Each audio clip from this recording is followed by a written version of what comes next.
Good morning, good afternoon, good evening, whichever the case may be. For all of you listening out there across the crazy planet Earth, welcome to Vestiges After Dark.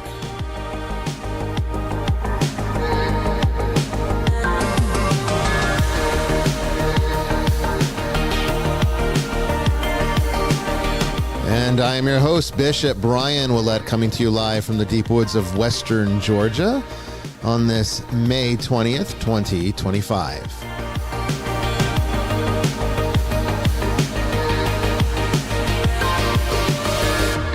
Tonight we talk about the afterlife, and this is from a very different perspective. Our guest tonight, a brand new guest, was an atheist, or maybe still is. I'm not sure. We'll have to ask about that. And she had some experiences that led her to do research that became a book and then another book. And so we're going to have a really good time talking about this tonight. Of course, first, though, questions from the ether. So don't go anywhere.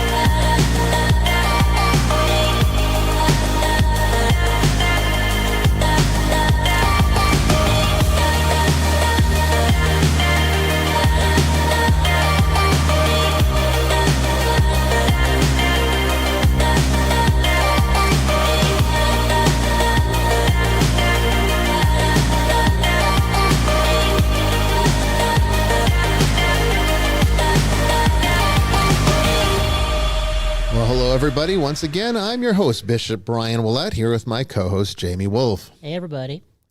And, we've had a crazy day, or at least I have had a crazy day, so I'm happy to be here now, and hopefully I can get my mind off of my crazy day by talking with all of you and having some good conversation tonight about the afterlife, one of my favorite subjects. So this should be a good show for you, I think, and hopefully will be a good distraction for me. I was saying to Jamie earlier, I love doing this show. I hate engineering it. So if I ever say that I hate the show, it's the engineering I'm talking about. I actually love the show. If all I had to do was like show up to the studio, get in front of the microphone, and then talk to all of you, I'd be in heaven. It's having to engineer it at the same time that I have to maintain my my laser focus on what I'm talking about, as well as having to just get myself off of the distractions of my day, which make it difficult. So bear with me, because I am not a broadcaster. I did not go to school to become good at radio, or podcasting or any of this stuff. I'm basically a professional philosopher with a with a career focus in psychology. So there you go. And I ended up in the church somehow. Well, I know how I ended up in the church. I ended up in the church because I could never justify or my position in in the world, in the field of psychology as a practice. Not to say that I, have anything against people that have made a lifestyle of that. It's just I knew that for me, I was interested in healing people, not maintaining them. And so for me, I went the path to where that is most expeditiously found. And I find that the only way to truly, positively heal a person emotionally, psychologically, is for them to get themselves right spiritually. I'm convinced of that. You will never be able to convince me otherwise, because I've been on both sides of that fence, and I don't think one is possible without the other. So psychology was too limiting for me. That's why I left it, and then I became a bishop. So that's why. If you ever wondered why does this bishop have a degree in psychology, and why is all his education into this? That's why. That's how it happened, and now you know. Now you know.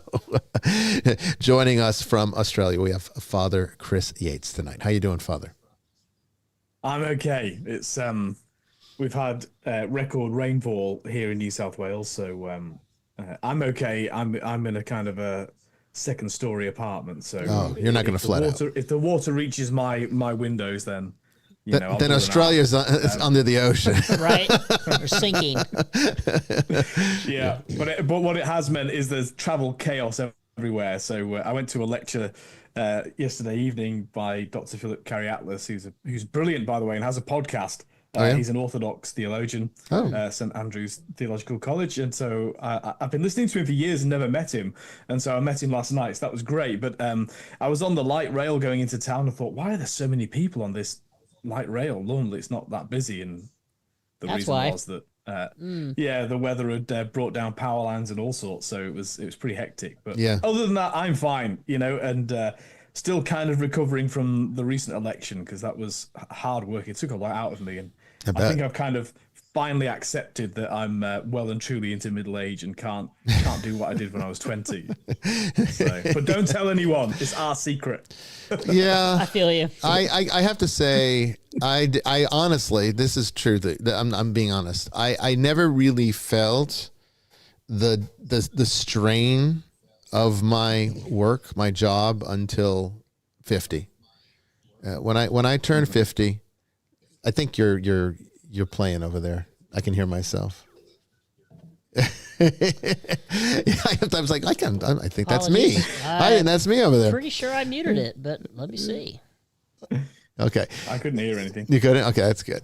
But no, until I turned 50, that's when I really started to feel like, okay, I don't have, and I wouldn't even say it was an energy thing, or it is an energy thing, or a stamina thing. It's a, I mean this in the best possible. Mindset. It is, but I mean this in the best possible way, because it's going to sound snarky. Your tolerance for bullshit decreases every month after you turn 50. This is true. You can just see how let's do this, and you already know you're gonna have bullshit. How it's gonna play out. Yeah. In fact, I take vacations based on this now. It's like there used to be times where I'd be like, oh, let's do it. Like, we're gonna go have fun, and then you run into bullshit, and you're like, boy, that wasn't worth it. And now it's like, you know what? I take vacations where I have to deal with the fewest amount of people as possible, where I can be alone as much as possible and interact with as little of the rest of the world as possible. That's how I take vacations. You know what a great vacation is for me? Sitting on the front porch with a bunch of feral cats with a cigar and 2 fingers of bourbon and some 80s heavy metal playing in the background. Well, there you go. That is the best. I mean, I think cynicism is just the synthesis of experience. I think it is. It does. I mean, because it's like you start out life when you're in your 20s and 30s, and I remember this quite well, even in your teens too. Nothing but almost hopeless optimism. I mean, you're just you just think that you can take on the world. You think that all of the ideals that you've been taught all your life, conditioned to believe, were attainable. And so you go through your early years just basically getting knocked on your ass constantly as you try to achieve things that nobody actually took you aside and said, you know what, you're on a futile path here, because nobody. You wouldn't listen to him anyway. No, that's part of the trade-off. Like, we actually want young people to be more risk-taking. Like, if everyone was sort of at 19, 20 years old, as cynical as I was at, as you said, at 25, because I've been a copper for 5 years by then. That'll knock every bit of excitement out of you. Yes, it will. I think we actually need people to be a bit more idealistic. I look back to when I joined the police, and I both cringe, but also I think, but actually you do need like that difference. You're not wrong. You're not wrong. Particularly when you said, I wouldn't listen anyway, because I remember when I was in, and I was in the older end, like I was in my late 20s. I was, I took 4 years off between high school and university. And just to travel and get away from everything, because I was in the midst of my own personal spiritual crisis, which led me to the things I do now. A lot of that happened in those 4 years. So college would not have been a good thing for me to do immediately after high school. So I took 4 years off, and then I came back to college 4 years later, which is why I was much older when I was graduating undergrad. And when I was in undergrad, I remember very clearly this professor in the school of oh gosh, it was I believe he was,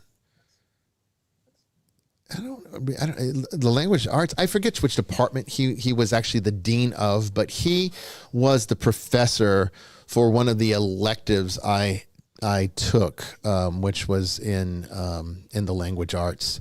And, so he didn't know me because I was in the School of Psychology, and that was where, I spent most of my time. But, every now and then I would take an elective. You were required to take so many electives to get the credit hours. And so I didn't want to take more psychology because I was actually getting a little burnt out on it. So I anytime I could take something that was interesting, like oil painting or poetry or whatever else, I would take that just to kind of mix it up, have a little respite through the week where I didn't have to focus on psychology so much or my career path. So he didn't know me from squat, and I took his class, and I got very close to him through the course of that semester. And earlier on in the semester, maybe after we started talking, he asked me, so what are you majoring in? And I said psychology, and immediately, like, I don't even think I got the Y out of psychology when he said, "Get out." And I said, "What?" He says, "Get out now." I said, "What do you mean?" He goes, "Mark my words. If you get that degree, it is going to destroy your life. Get out now." And I was shocked by this, because all my conversations with him were, he was really kind of a funny kind of guy, and very, very, a lot of I don't know how to put it. He was just jovial. So this was very out of character for him. He was not joking. I thought he was joking at first because he would sometimes have a dry humor, but he came back with it, and I did not believe him. I did not believe him. I said, "Oh, come on, I'm not going to give up." Whippersnapper. Yeah, I'm not going to give up my pursuit of this. This is exactly the kind of career that I want. This is where my interest is. This is what I excel in. So why would I listen to this? But it took me years to figure out that not only was he correct, because it did. Fortunately, I was able to save my life in a different way, but it took a lot longer than it normally would have. And a lot of that I went through was about hopeless optimism that I wanted to help and save the world. And that's just not possible. And it was like I didn't care about money. Everybody in my family cared about money. Everything was about money. Practically every family member I have are materialists to the furthest extent, and not religiously, economically. I mean, they are just materialism is a disease in my family. So, it was just not something that interested me. I had been around that, been there, done that, seen what it does to people, and I said, I don't want this. And so I really didn't think for a moment that psychology would be a bad choice, but it turned out to be a chain reaction of that was just horrible as far as what I would end up having to do and see and deal with, and realize that long story short, working in government lockdown facilities where nobody's treating anybody, they're just pumping schizophrenics who got arrested on the street full of Haldol, and watching these young people develop tardive dyskinesia and these horrible illnesses as a result of these horrible psychotropic medications. It was a breaking point for me that I said, there's got to be a better way. Now, I guess God had a plan, because it was that which sort of directed me back towards the church, because I had fallen away from the church by this point. You remember, one of the things I was pursuing in that 4 years was monasteries and seminary, and I was applying to become a priest. So I wasn't exactly just doing nothing for those 4 years between high school and college, but by the time I got into college, I thought I had figured myself out, and I was so wrong. And that professor knew. He knew, and he was right. And I'm not saying that psychology is, going to ruin everybody's life. I think he knew me well enough to say it would ruin your life, and it did. It did, and it came damn near close to destroying it, to the point that it would have been irrevocable if I would have continued down that path.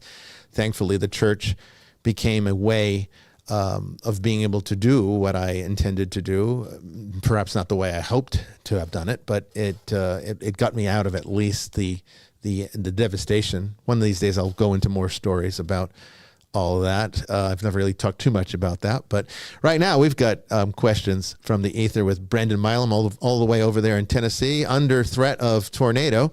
So how you doing tonight, Brandon? Great. Be weather aware, kids.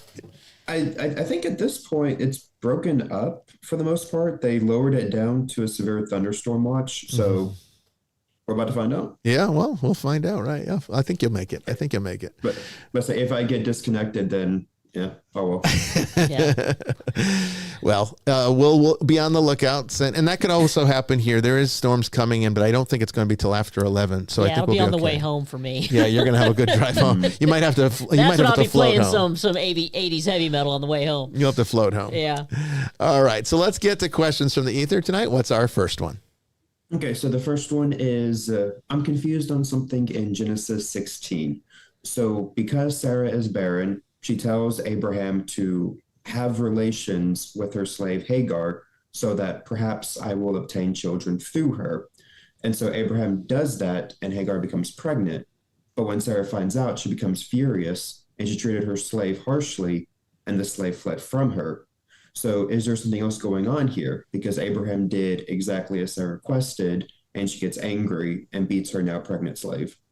Well, see, this is one of the beautiful. Hairs, but he's called Abram at this point. He's not Abraham. Abram. He became Abraham. Yeah. This is one that is important. This is one of the beautiful things about Scripture, I think, is that it speaks to human nature in its most raw and basic form, and it shows that even though you can tell a story that's 3,000 years old like this, if not older, that it still very much applies, and that nothing has really terribly changed for us. This is basically just a prime example of human jealousy. It's actually a very honest and natural reaction. This is another version of, honey, what's wrong? I'm fine. Yeah. I guarantee you they're not fine. You could say that. Essentially what it's teaching us, okay, is that people continuously and forever, and that's a large part of the themes of the Old Testament, is that people will always try to circumvent the will of God because they're horribly impatient, and they think they know better. They want things now, and they think that they know better than God does. And so what happens is, in the stories of the Old Testament, God lets them make those mistakes, and then they come running back, and then they make new promises, and they make the mistakes again, and he lets them. And this goes on and on and on until people wake up, and that's essentially to perhaps teach us that we needed Christ, that there would be no way out of this. It'd be a forever cycle of just constantly destroying ourselves instead, where without having some kind of help to be able to get out of that vicious cycle, that we'd never get out of it. And we wouldn't. Without Christ, we couldn't get out of it. That's the point. So this is just a story about human nature. And when we think we know better and we make mistakes, and God lets us, and then all hell breaks loose, and God says, okay, now what are you going to do about it? And it's also a motif about faith. I mean, if you look at so there's a similar sort of pattern in Moses. So Moses is instructed by God to strike the rock, and water will come forth. Mm-hmm. But then later on in his life, he just strikes the rock and water comes forth without asking for God's blessing. Mm-hmm. And so, in other words, he's taken he's taken the will of God upon himself, which is an act of pride. And really, it's the suggestion, or the reason that's dangerous is because the Israelites could put their faith in Moses instead of their faith in God. Here you've got with Abram and Sarah, that he's been promised these descendants as numerous as the sand on the shore, but they're getting old and it's not happening, and so they're sort of discerning between themselves. Maybe this is how we have to do it, but actually it's about they're forcing God's hand. They're presupposing that God's not smart enough to know what he's doing, and so they're going to go their own way. And this story tells you what a disaster that is, on a personal level, but probably more importantly, in the reason that the story survived on a faith level. If God says he's going to accomplish something in you, he will, despite you. Yeah. And by the way, he still does. I mean, and this is why it's ultimately good news in the scriptures, because Abram isn't therefore smited and zapped as though he was a citizen of Sodom and Gomorrah. There is a redemption and a restoration of Abram. He still fulfills God's will and becomes the father of the Abrahamic religions. Yeah. So there you go. It's human nature. It's a story about pride and jealousy and all that good stuff. All right. So our second question is, why is Gnosticism considered a heresy by the Catholic Church? Okay, well, I mean, there's a lot of theological problems with Gnosticism. Perhaps the most important one, and the primary reason why it's not accepted as any kind of valid theology, is because it focuses on the idea that the God of the Hebrews is not the real God.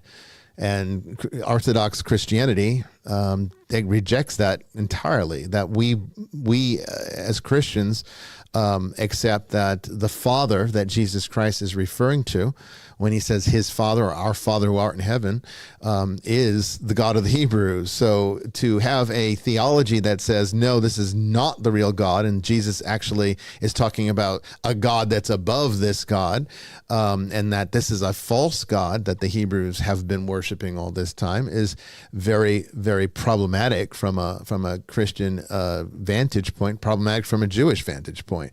So Gnosticism is largely rejected on that. Now, there's other little tiny things that get crept in there. Like, for example, we've talked about it before on this show.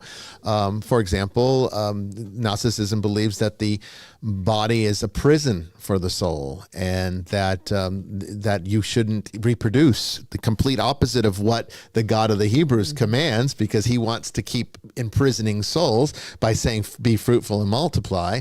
In this context, they're saying, no, we're going to reject this by seeing the body and all physicality as evil, because it's all been created by this evil, false God that has tricked and duped the Jewish people into believing that he's the real one. In fact, in most Gnostic theologies, this evil God, it's called the demiurge, or Yaldabaoth.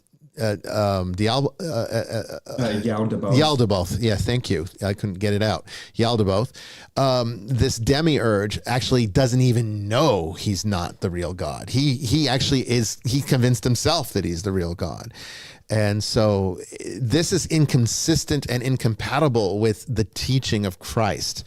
And so one would have to make a decision to believe that either the Gospels are true, in which case you have to accept that the Hebrew God is the real God, is the Father of Jesus Christ, or you can go the route of saying that, no, the gospel writers were all duped too, and they got it all wrong, and Jesus is really much higher than that and much more important than that, and he's emanating from this higher unknowable principle. So they call in Gnosticism the true God the unknowable Father, which is essentially how we do look largely at the Father in the Holy Trinity concept. And let's be clear about this, the Holy Trinity is a little bit of Gnosticism too, a little bit. not everything in Gnosticism was completely outright rejected. The idea of, even in the Nicene Creed, the argument of the Filioque, the idea that, does the Holy Spirit proceed from the Father and the Son, or just the Father? This is emanation theology that is largely Gnostic. So it's not as though Gnosticism, and the big one, the Gnostic influence on Christian thought is basically Puritanicalism, the idea that sex is dirty, and Jewish people never took that vantage point. Sex was always considered to be one of the most natural, beautiful, wonderful things that God gifted us with. So the idea that sexual thoughts and sexual appetite, libido, is to be almost ashamed of this, and nudity to be ashamed of, all this stuff is largely Gnostic concepts that got crept in there. So in some ways, we didn't completely eradicate it. We adopted some of the parts of it that we liked, but largely as a system, it's too problematic to accept as something that could be integrated. It's too contrary to the Gospels. Father, do you have anything you'd like to add to that? Yeah, I mean, the life, death, and resurrection. Often the resurrection is ignored in certain Christian circles. That lots of focus on the cross, forgiveness of sins. Yep. What about why the resurrection then? If it's all about our sins being forgiven on the cross, why the resurrection? The life, death, and resurrection of our Lord and God and Savior Jesus Christ is the ultimate sort of, it blows apart both the idea of merely the uncreated God being distant and watching us like ants through a magnifying glass. It blows that apart because we believe that God took on a human nature. But it also blows apart the Gnostic idea that the material world is only evil and twisted and something we've got to escape to the next dimension from. Because in Jesus, both God and man. This is why, of course, it has to be ultimately rejected by the councils of the church, along with Arianism, and all. We're celebrating the anniversary of the Nicene Creed.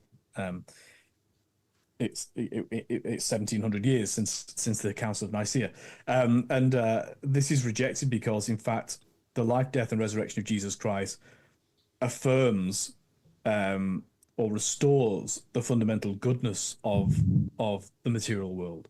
So it tells us not something to be escaped, but something that our lives can be transformed by, and that in a sense we begin to live the heavenly life from, well, we would now say from baptism, but following the encounter with Jesus Christ and his resurrection.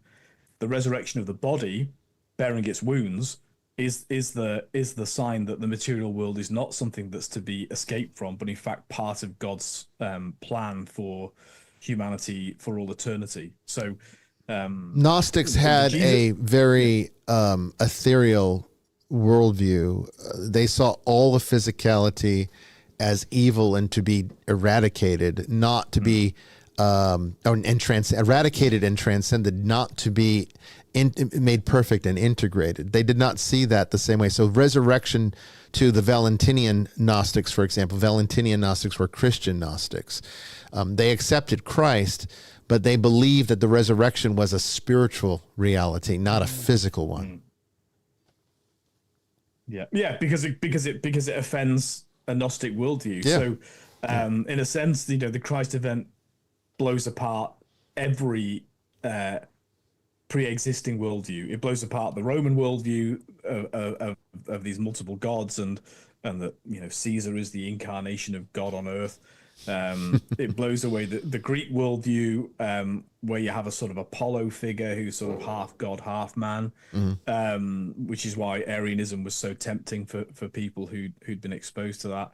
It blows apart the Gnostic worldview. It blows apart the Hebrew worldview, and so there's a reason that we set our calendars to that event.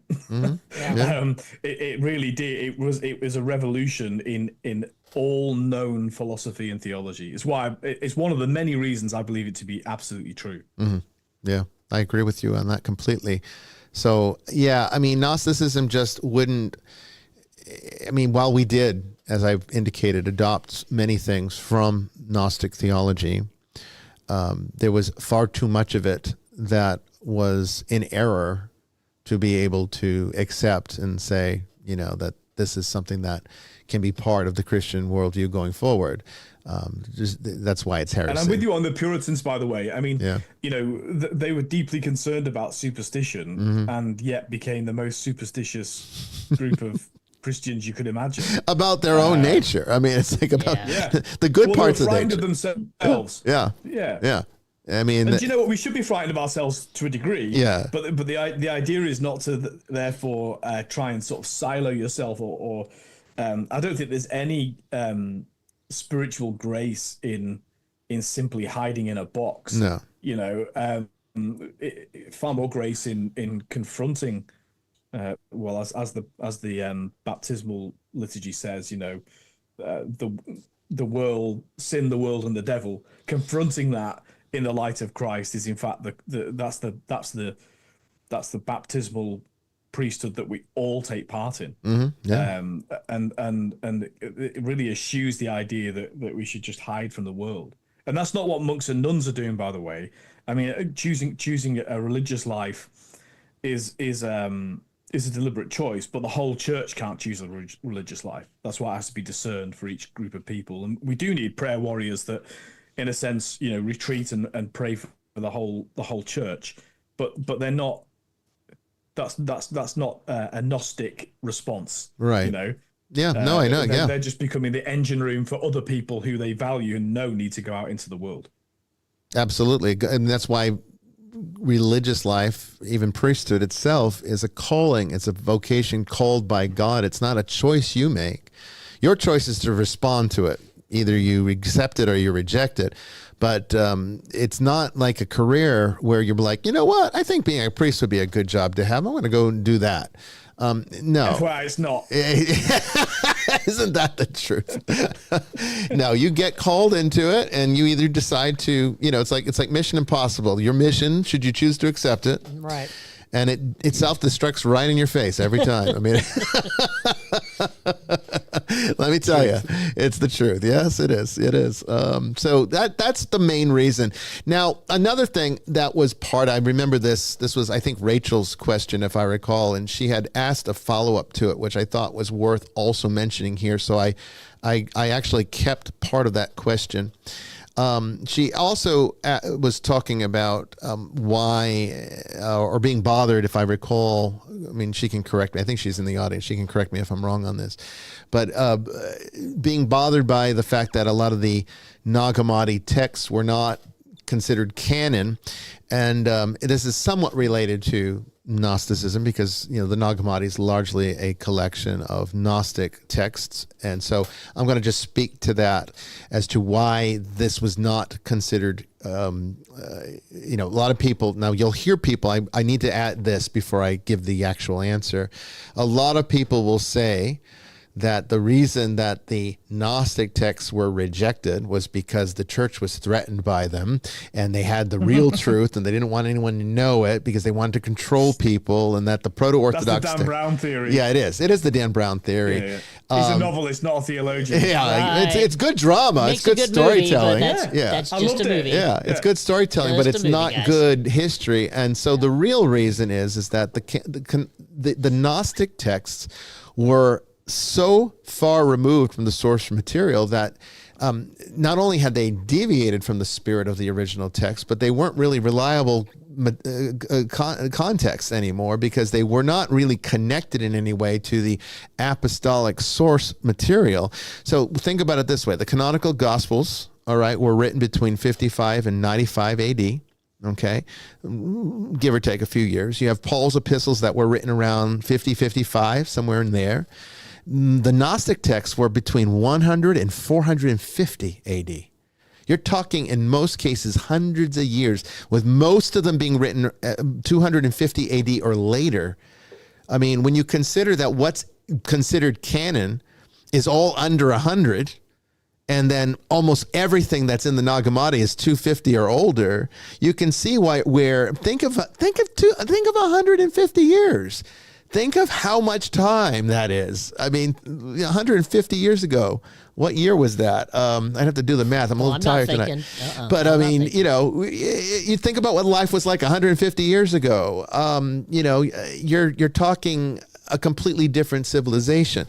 So a lot of time passes, even in the ancient world, between those two things. And that's just not good material. So not only did it have deviant theology, and a lot of it was deviant because it was so far removed and people ran with their own theories and everything else, but it wasn't ever considered serious scripture to begin with, because by the time... Well, I was just going to say, I mean, if you want proof, then just read it. And the church is so concerned about hiding and covering it up that you can buy it on Amazon. I know. I have a copy of it at the house. I mean, wasn't there a movie? Read it. Just read it. It's interesting. It's interesting. Some of it's very interesting. You read it and you go, but it's not canon. But you read it and you go, I can see why this didn't make it into the canon. Yeah. Like, it's not the same quality. Well, it's the laughing Jesus that gets me. It's like the one, my favorite. I think it was the Gospel according to Peter, if I'm not mistaken.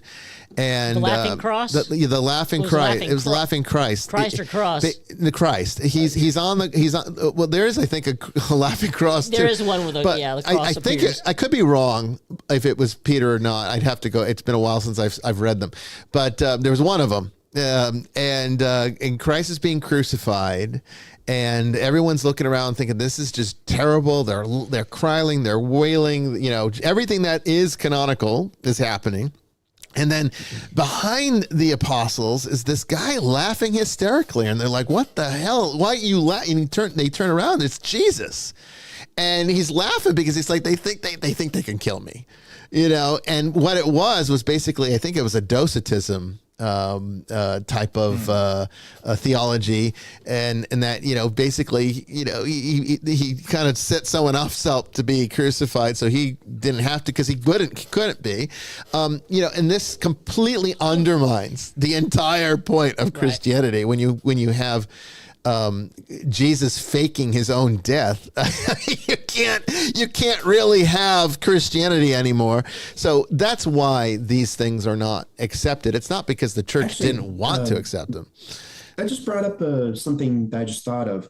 If in that text where Jesus had someone on the cross and he wasn't, has that influenced somehow Islamic thought? Oh yeah. Jesus wasn't crucified? Because think about it, Islam came about 500 AD, so about 500 years after. 6, wasn't it? Somewhere in there. Yeah. I couldn't give you the exact date, but it was around the 500s, probably the later part of it, if I recall correctly.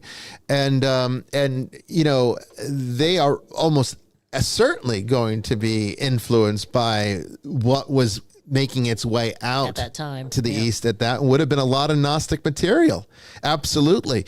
I've always argued that that Islam really was spawned from a deviant sect of Ebionites. I really would. I think if you were to really seriously try to trace, if you could go in and really get into the archaeology, I bet you could easily prove, if you had the right, you know, if you could make the right connections, if you spent enough time, that Islam came from Ebionite sects that had been influenced by Gnosticism. Absolutely. So I think that's probably where the foundation came from, and if you don't know, Islam's position on Christianity is that the apostles got it wrong, that they were either misled or they were trying to mislead us. Paul was, you know, was full of it, and that, you know, this is not what really happened. And they see Jesus as a prophet, not God. They actually find that blasphemous to even argue that God would incarnate humanity. But this is very Gnostic. There's a lot of Gnostic texts that say similar things, as you pointed out, Brandon. Good observation there, by the way. So yeah, I mean, look, I'm not an historian. I don't study biblical history, or I'm not an expert on Islam, but I know enough about it to say, I bet you there's some connections there. I mean, I think absolutely you're right. We'd have to get an expert on Islam to maybe give us more insight, but they probably wouldn't want to admit that. So we might have to go with just someone who's not a practicing member but studies it. That's who you need to talk to, because when you get people that are believers, then they're never going to tell you the truth. It's the same thing in Christianity. I'm not saying that that's an Islam problem. That's That's a Religion religion problem. problem. Yeah, it's confirmation bias. Yeah, it is. It is. It is. It's like trying to ask a Christian to prove that Jesus didn't exist. I mean, there's no incentive for them to do that. So you're probably not going to get an honest answer, and why would they want one, right? Why would they want one? So it's understandable. It is understandable. But yeah, get yourself a Nagamati. Father Chris has put the link in the chat. I think it's a good thing to have. There's some beautiful texts in there. Some of them are of good quality. Not all of them. Most of them are not. And part One of them nearly made it in. One nearly did. Yeah. Shepherd of Hermes nearly made it in. Hermes, yeah. And this is not Nag Hammadi, but another text that may or may not be Gnostic. We're not entirely sure. Some scholars say yes. Most say yes. Some say no. The Gospel of Thomas. That is not a Nag Hammadi text, as I recall, but it is mostly believed to be Gnostic or even proto-Gnostic in some form. Some think it is related to the missing Q gospel. It's possible. But there's a lot of things that Jesus says in there that are in the Gospels, the canonical ones. And then there's some things in there that are very Gnostic sounding. And thank you, BB, or BB Lasers. Thank you. I appreciate your support. Yeah, we have a new Pope. Yes. Isn't that interesting? Leo, so far so good, right? Nobody hates him yet. Give it time. Right. Give it time. Give it time. No, don't worry. They're already making conspiracies about him. Oh, are they really? course. Yeah. Oh, well, there it is. He's from your neck of the woods, so you'll have to deal with Well, it. I ain't from anywhere near Chicago. Well, but it's closer about than 200 I- miles southwest of Chicago. I'm from a small town west of Peoria. Yeah. But yeah, I mean, Chicago. Because actually, it's a good place I to think be they're from. making conspiracies about him before he even became Pope. Because there's like this prophecy of the popes that's been going around. Oh yeah, that the last. The Malachi, Saint Malachi prophecies. Oh, okay. That's because it largely been They've been debunked. disproved already. It's been disproved, but basically it gives a list of popes until the church ends. And then the last one. And was the last one was Francis. Peter the Roman. I thought it was. Well, Malachi calls the the Pope last one's Peter the Peter. Roman. Oh, okay. Peter the Roman. And so, we haven't really had anybody that really matches that, but they always try to make it fit. Because it's what people do. When a prophecy doesn't happen the way they want it to, they start to figure out ways to explain that. But no, the Saint So Malachi if you don't want your prophecy. son to become the Pope, don't call him Peter. Yeah. Because even having the birth name Will Peter would be, anybody choose Peter as the name now? Probably not, for fear that it's gonna be. No. Yeah, you can't, right? It's kind of that's out. Peter's out. You can't choose it because it's gonna just be linked to that now. Well, unless you believe the Palmerian Pope. Oh, okay. He is Peter. Peter. I Okay. forgot about that guy. There you go. There you go. It's possible. Yeah. Yeah. Why do you think they choose an American? So I guess I should answer, because you gave us that wonderful donation. I guess I should answer, why do I think they chose an American? I'll tell you why I think, okay? People are not going to like this answer, but I'm going to be honest. I've never been anything else, and it's going to be a little political. I hate to break it to you. I really think that there is much concern over the consequences of a Trump presidency.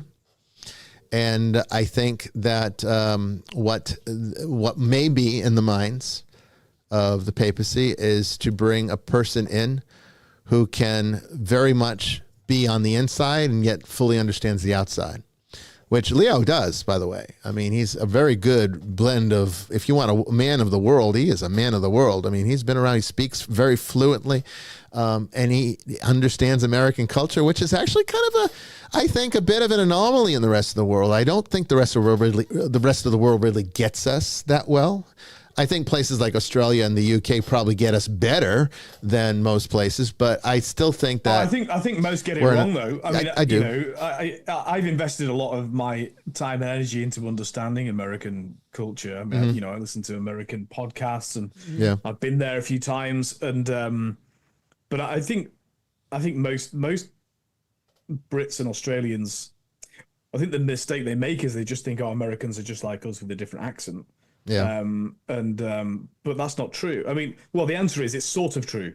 Yeah. I mean, even your political system, we've talked about it on the show before, but it is significantly different from the Westminster system. You have an elected king, whereas our king doesn't do anything, which is why we like it. And so in other words, that wasn't always that way. Right. No, it wasn't. That's true. Yeah. Those Pilgrim Fathers were escaping a rather different model. Yeah, they were. And ironically, that was the model they sort of recreated, but centuries later. But we make our legislature have to do their job, whereas in America, it wasn't the intention, I don't think, of the founders. But your legislature hasn't done anything for about 100 years. If even. And that's why everything's done by executive action, because you have this elected king, and it's at some point there's going to have to be a reckoning of that, because it's not how the republic was designed. No. But I think most Australians and Brits would have no idea about that dynamic. Well, I mean, you're talking about the political dynamic, but I mean, I don't even go as far as to say it's the American cultural dynamic. I think is largely misunderstood around the world. I think we have a reputation for being arrogant and full of ourselves, and I think that's definitely part of. And I think that's very untrue. I think that is a massive misconception. It's a misconception because Hollywood it's culture. It is. It is, and I hate to say it, but people like Donald Trump don't help that image very much, because he is very much a loudmouth and does kind of portray, I think, a person that's sort of like, we're better than everybody else. He's a New Yorker. But that is a New Yorker. That's what I was going to say. Yeah, New Yorkers just not have necessarily this American different thing. They just have this different different way of being. Yeah. So I think in some way, I'm not going to say that's the only reason they chose an American. Okay. I'd like to think that the Holy Spirit does guide that process still, and I'd like to think that the American component was only part of the decision. That there was also I actually more. don't think they chose an American. I think they chose him. I hope so. And maybe what it was is that this is the best guy, and he's also America he's also an American. Years? Yeah, Peru. Yeah. Yeah, I mean, but I think maybe they're like, on the side, we've got somebody that can understand that culture that maybe even Trump would listen to, if the shit does hit the fan. Because I mean, let's face it, sometimes trying to stop wars, you can actually make them happen. And I'm not. I think it is a benefit to everybody that he is an American. Yeah. I'm sure it was like an added bonus. But I really think that well, and this is only, from what I know from the outside. I don't have any inside information on him. I know Catholic bishops who are in the same boat. They don't know anything more about him either. But I think what was more important was that he could, in a sense, embody a lot of the things that Pope Francis, the positive things that Pope Francis put across, but also be somebody who, let's be honest, the other wing of the church, because it's kind of he's a centrist, divided. I think he's a centrist as far as that goes. Them in too. Yeah. So I think that's why they chose him. And he was a Latin American archbishop, and he was Archbishop of Lima, and so he was for many years with Francis at the Conference of Bishops down there. So I think he's seen as the people that are very pro Francis will like him, but I also think the people that like John Paul II will like him as well. Well, he's very John Paul II like a bit, I think. And I think so. He's also a little bit, for the first time, younger. younger. By the way, he's a little bit younger than. I'm not as young as John Paul II was, but younger than what we've had. So I think that's also good to have younger energy in such a position. That's not a bad thing. I think there's a lot of hope there with a lot of people. I think good things can come of it. I like I said, I still have faith that the Holy Spirit guides the process, and that there's more to it than just making administrative decisions.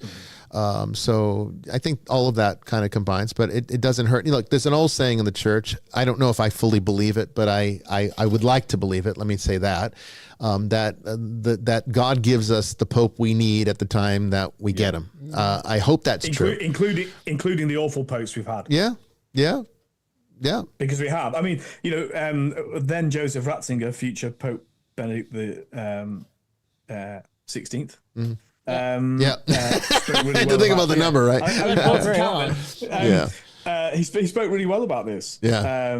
Before he was then elected, it was kind of almost the punchline that they elected him as Pope.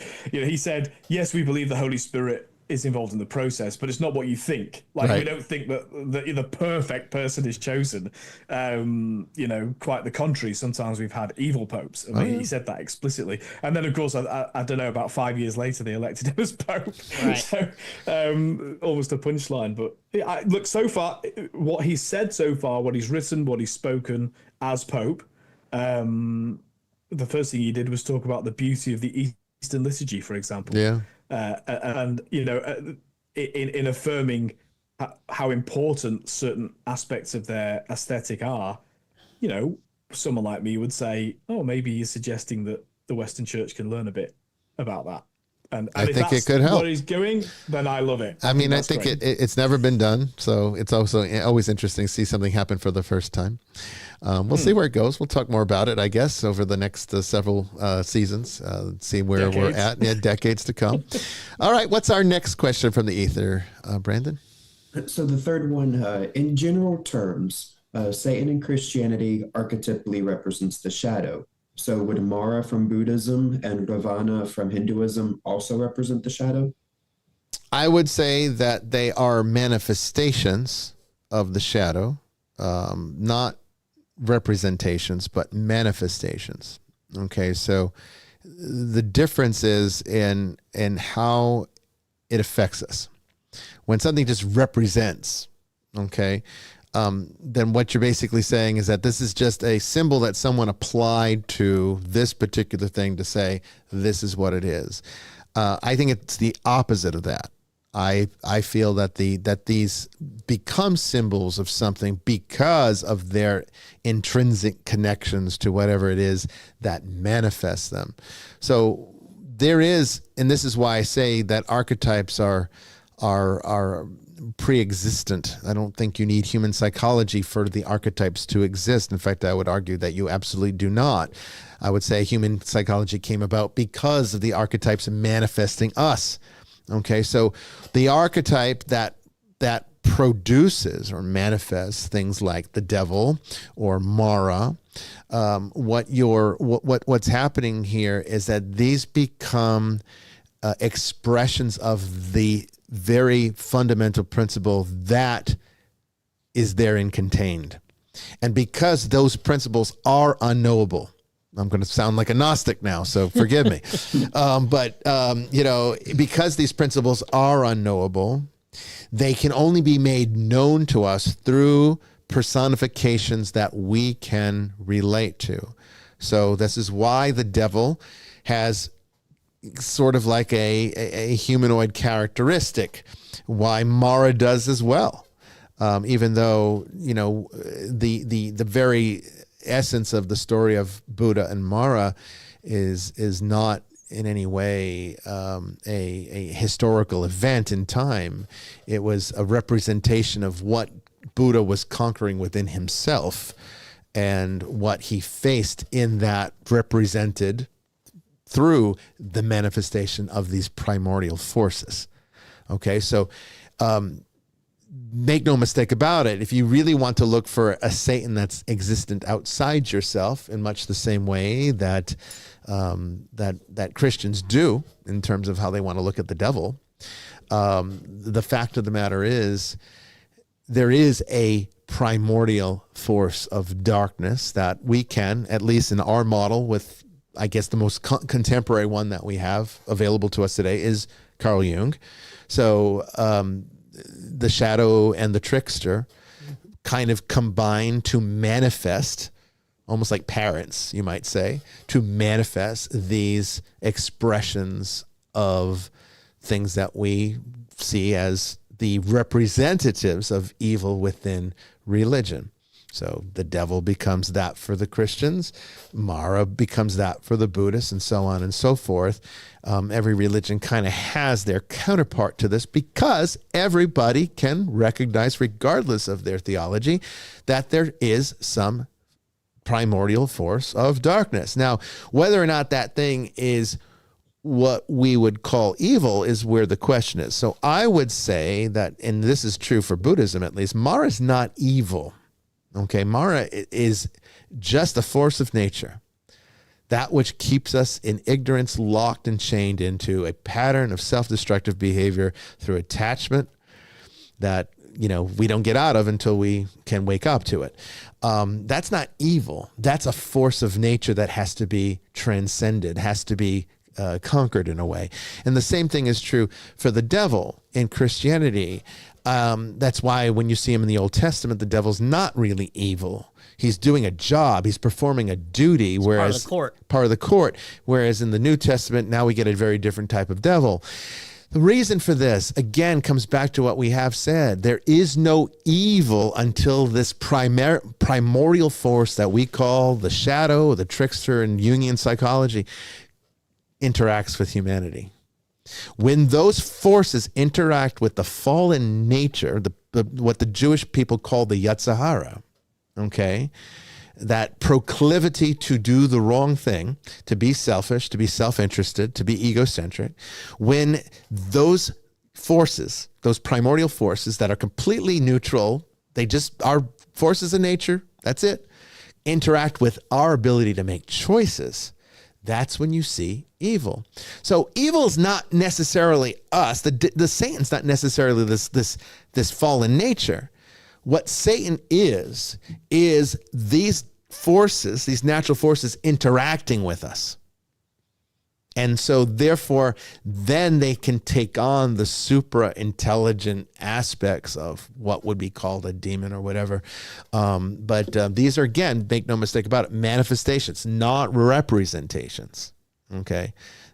Because they do, in fact, exist outside of us. They were just representations. They would be assigned by us. They are not being assigned by us. We don't assign the shadow to the devil. The devil comes to us in the form that we understand it theologically because of our understanding of this primordial force, the shadow, which is largely unknowable. You see how that works? I mean, I guess that can sound a little convoluted, but if you followed my train of thought there, hopefully that clarifies it. It does. Okay. We you know what? I guess we are at the top. I knew you had another question there, but save it for next time. Let's take our top of the hour break since we are actually a couple minutes past because of our late start. But when we come back, we'll be talking with a brand new guest about her experience with studying the afterlife. Don't go away.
promise on another day, only to scream into the night.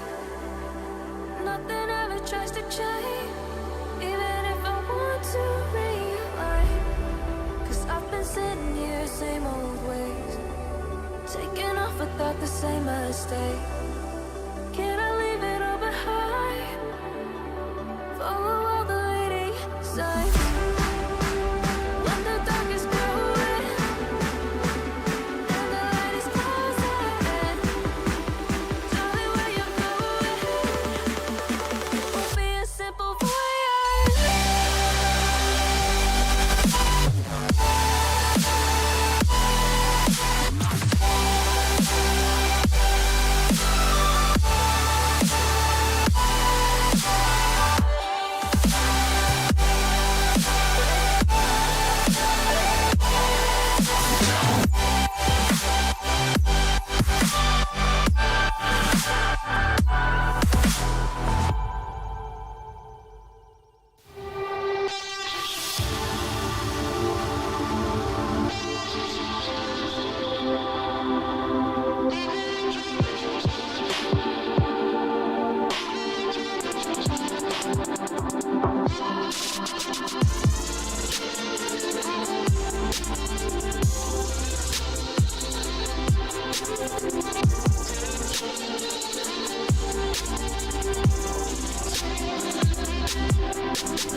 Welcome back, everyone, to the second hour of Vestiges After Dark. We are getting ready now to introduce you to our brand new guest to talk about the afterlife.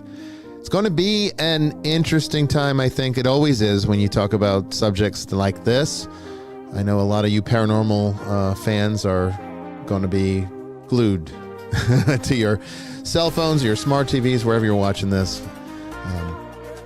You don't want to miss it. Don't go away.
Our guest tonight is Elizabeth Entin, a science-minded skeptic whose personal loss launched her into one of the most fascinating and unconventional journeys imaginable, the search for evidence of an afterlife. After the passing of her father in 2015, Elizabeth began exploring mediumship, near-death experiences, and paranormal phenomena through the lens of reason, data, and scientific inquiry. Despite identifying as an atheist and a cultural Jew, what she uncovered challenged many of her beliefs and expectations. That journey became the basis for two books in the WTF Just Happened series, in which she chronicles her investigation into grief, healing, and the growing body of evidence suggesting that consciousness may continue after death. She is also the host of the WTF Just Happened podcast, where she continues her exploration of life after death. Elizabeth offers an accessible and grounded approach to a topic often shrouded in mysticism, making her a unique and compelling voice in the field of afterlife research. Please welcome Elizabeth Entin to the show. How you doing tonight, Elizabeth? Hello. Thanks for having me on. Yeah, we're happy to have you with us. Do you want me to call you Elizabeth or Liz? I know you go by Liz here, so. Yeah, you can call me Liz. Okay. All right. Either one's fine, but yeah. Okay, we'll call you Liz.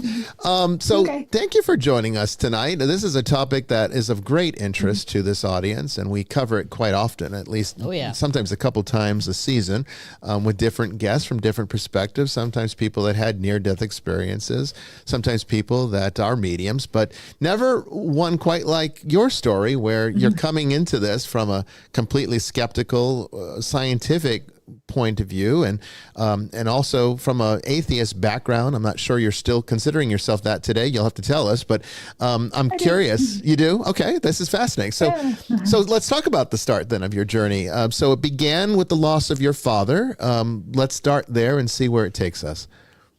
Sure. So my dad passed in 2015, and as everyone heard, I mean, I thought there was zero chance of an afterlife. It wasn't even on my radar as a possibility. And then I just had a thought that, first of all, my very first thought was that, could there possibly be some form of time travel?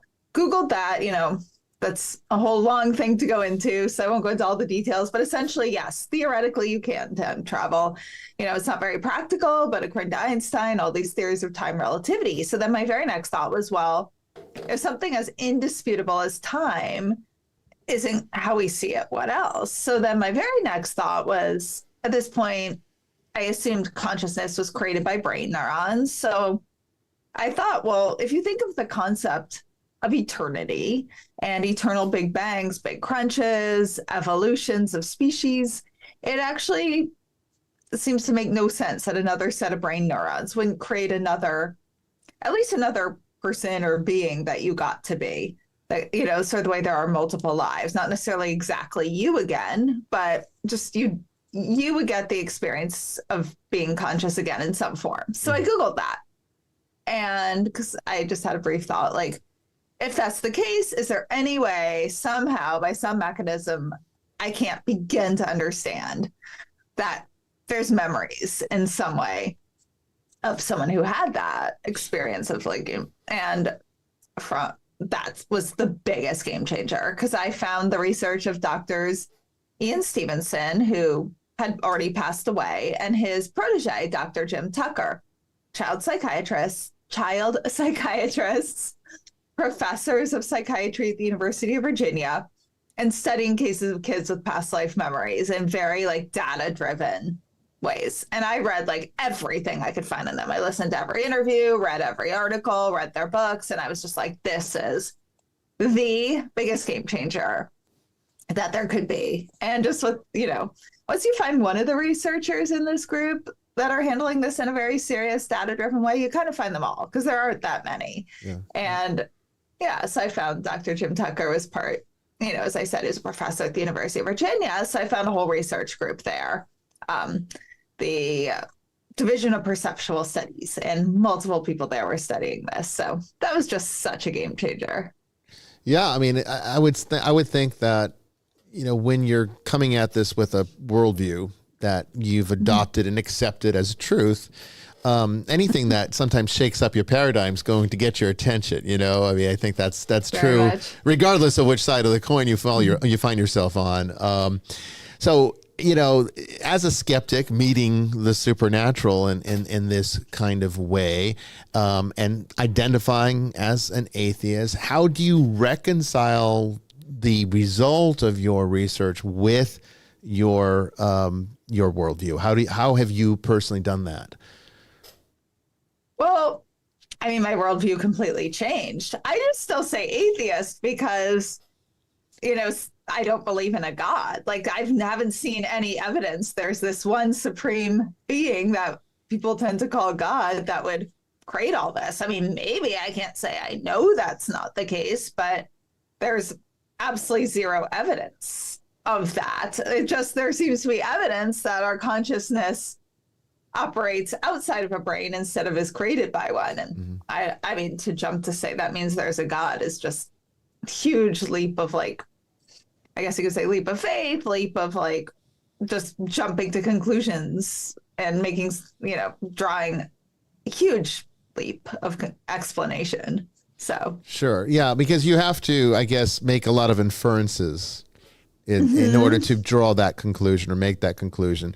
Whereas what you're doing, and I understand this, what you're doing with trying to determine whether or not there's a continuity of consciousness after death, seems to actually be more straightforward in a way than trying to understand the origin of all things. I mean, it seems easier to try to figure that out, at least. Yeah, unfortunately, I don't know if it's possible to figure out, at least at this point, the origin. I would love to. Yeah. I mean, trust me, I'm very curious about that. But yeah, our consciousness not being made by a brain does not mean that an individual being that we all need to worship did it. Yeah, so. I can see what you're saying, because in my understanding of consciousness, and I look at it from a esoteric point of view, consciousness, I've always said is actually brain activity. I think what's outside is awareness, which I think is a fundamental property of the cosmos itself. So I think when you take awareness and then you filter it through the lens of an individual brain, then you get a conscious experience, which is what we have. But I think the awareness is always there. And even if the consciousness fades at death, everything that consciousness experience is still very much part of the core awareness that always is and always was, as fundamental to the universe. Because one thing I think we can say scientifically is that there's no evidence to suggest that something can't come from nothing. We always seem to, whatever is produced, anything new that happens in science, whether it be like the process of evolution, which I do believe in and accept as the best model that we have, evolution, I would say it still comes from something before it. Something has to trigger the reaction, and then and the new thing still has the properties of the old thing. Like when we have children, right? They carry on our characteristics through DNA. So if we have awareness, then that must be a property of this universe itself. It has to be, because we couldn't have it if it weren't.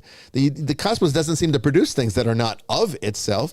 And so we know consciousness is here because you and I are having this conversation. So I can see where, from your point of view, I can see where that doesn't necessarily require God to make that conclusion. And you know, that's a very fair assessment. So when you talk about studying mediumship, that's another big topic and of interest on this show. We've had many mediums on. How does that play into what you've experienced? Do you see this as insight into another dimension, another state of being, or do you think do you see this as perhaps more mental data that's being, you know, connected to the unconscious? How do you see it? I see it as it seems to be communicating with another dimension of consciousness, another state. I think it's some of the strongest evidence of continuation of consciousness that exists. I mean, what I have seen and the data I've read on it and what I've experienced on myself is just inexplicable by, you know, the materialist brain. You can too? I had a near-death experience, and I was conscious after technically I had flatlined. So 3 times. Yeah, 3 times. Imagine that. Yeah. Amazing. So yeah, there's definitely. You're going to be in WTF 3. Yeah. She'll want to interview you next. She interviews me, she might be saying, "What the fuck?" That is the point. Yeah. Yep. Oh my God, I'd love you to come share your story. Yeah. It's a doozy. Well, you have a podcast, so maybe you guys can, you know, she's come on our show, you can go on her show. But she's got a really interesting story, and hers was a negative NDE. Yeah. Not a positive one. Oh, okay. Yeah. Okay. Yeah. See, my sorry you NDE went brought through me that. back to the church. So it's kind of a different okay. swing. Yeah. And I am familiar with it's the DOPS program in Virginia. They've been around since the 60s, and they've got over like 60,000 cases of interviewing children and some adults, I believe, who who have a reincarnation episode, and they've done research where they can verify. You know, you have a 5-year-old talking about being a fighter pilot in World War II, and sure enough, they can narrow it down to the name of the pilot, where he went down, and the child knew where he went down. Yeah. Crazy stuff. Yeah. Well, I've seen Crazy. that. Yeah. Yeah. I mean, so would you accept reincarnation as something that happens, or how do you see that? I do. In fact, it's like kind of almost my go-to where, you know, if I now think the worst case scenario would be if consciousness is not created by a brain. I mean, is created by a brain and we don't survive. I feel like in a way there still would be reincarnation for the reason I said in the beginning. Like time will go on eternally. There'll be eternal big bangs, big crunches, births of universe, deaths of universe, evolution of humans are equally, you know, complex conscious species. There's just no way when you think, even if it took 10 trillion years, another set of brain neurons wouldn't create someone you got to be again, someone else. So I'm like, to me, it's pretty much a guarantee. And then you add, you know, what I think now that consciousness most likely is not created by a brain, but entangles with one, then reincarnation still exists. Yeah, the Dr. Jim Tucker and Dr. Ian Stevenson's cases are so strong that I can't really think of anything else that could explain it either. Brains could be antennas, couldn't they? I mean, it could be that they just receive a signal from whatever this higher principle is, and that we get an individual finely tuned part of that signal that becomes what we see as our own identity. that maybe the thoughts are not in here, but just being transmitted so they feel like they're in here. Sort of like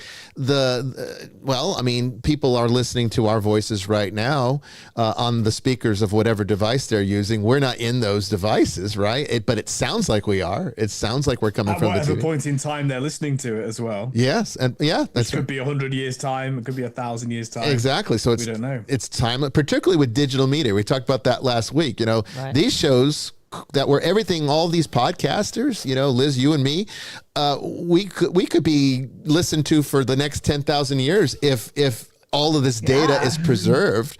So it's kind of like there's a timelessness to it, right?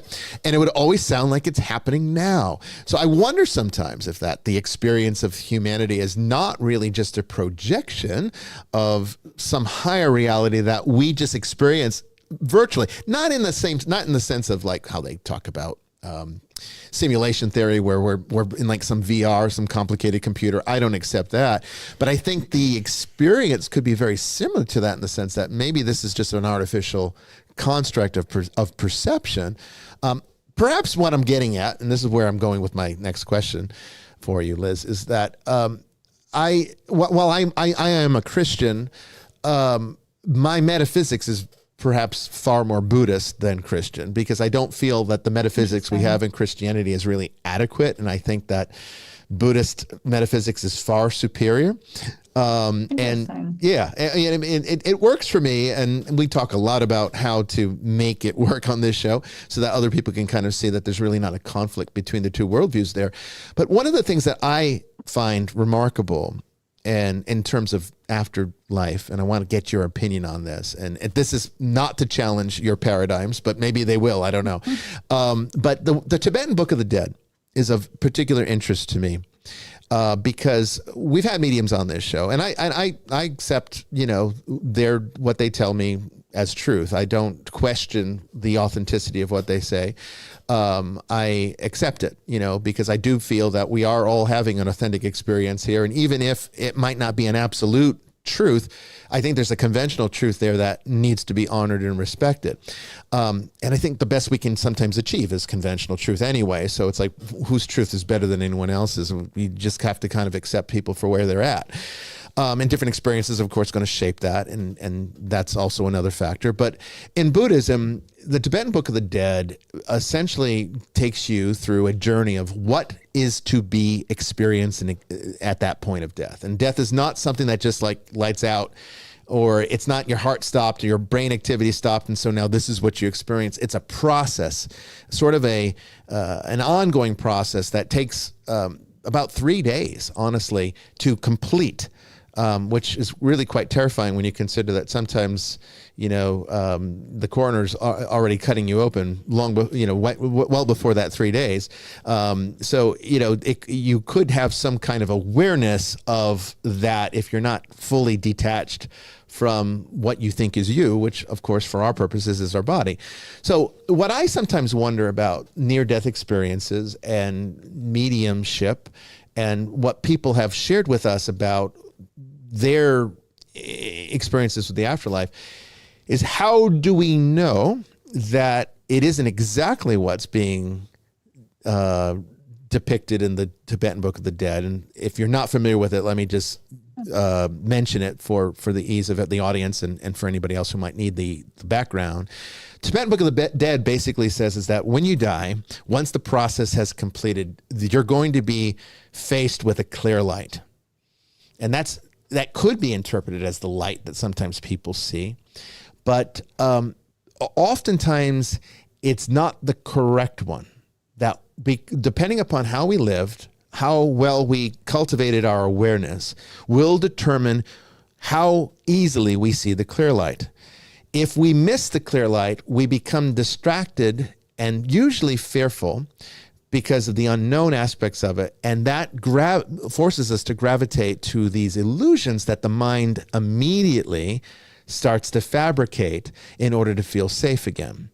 And so what it will often do is start producing phantoms of people's loved ones and expectations of what they should or want to see based upon their religious worldview. So if they believe in Jesus, Jesus might be there with open arms waiting to welcome them to heaven. If they believe, if they think their loved ones are going to be there, their pets, whatever, then that's what they see. And that these are, in the Buddhist mindset, exactly what you want to recognize as illusions and avoid, because they get in the way of experiencing the clear light, which leads to what Buddhism calls nirvana. And the nirvana means extinguishing, the extinguishing of suffering, essentially, but also, the being stuck on the wheel of samsara, which you just keep coming back and suffering over and over and over again. So in Buddhism, reincarnation is not a good thing. Reincarnation is exactly that which you're trying to transcend. But I'm curious if you think that that's a possibility, because in Tibetan Buddhism, particularly, all these after-death experiences that people report, all these NDEs are, as they would see it, illusions, that they're happening, but they're not actually leading you anywhere except back on the wheel of samsara to reincarnate and have to do this all over again. It doesn't lead you out. So I sometimes wonder when people say they saw Jesus, and I get that. Sometimes people do have NDEs. They said that they met Jesus, and I say to myself, okay, that's beautiful, but was it really Jesus, or was it an illusion because you felt fear? And instead of going in the direction of the clear light, which would lead to dissolution in Buddhism, it's the end of the self. It's the anatta, the no soul doctrine, which can be scary, right? So I'm curious. Yeah, no, it's not pleasant. So is their aim annihilation then? Self-annihilation through self-knowledge? Is that? It's the annihilation of the illusion of self.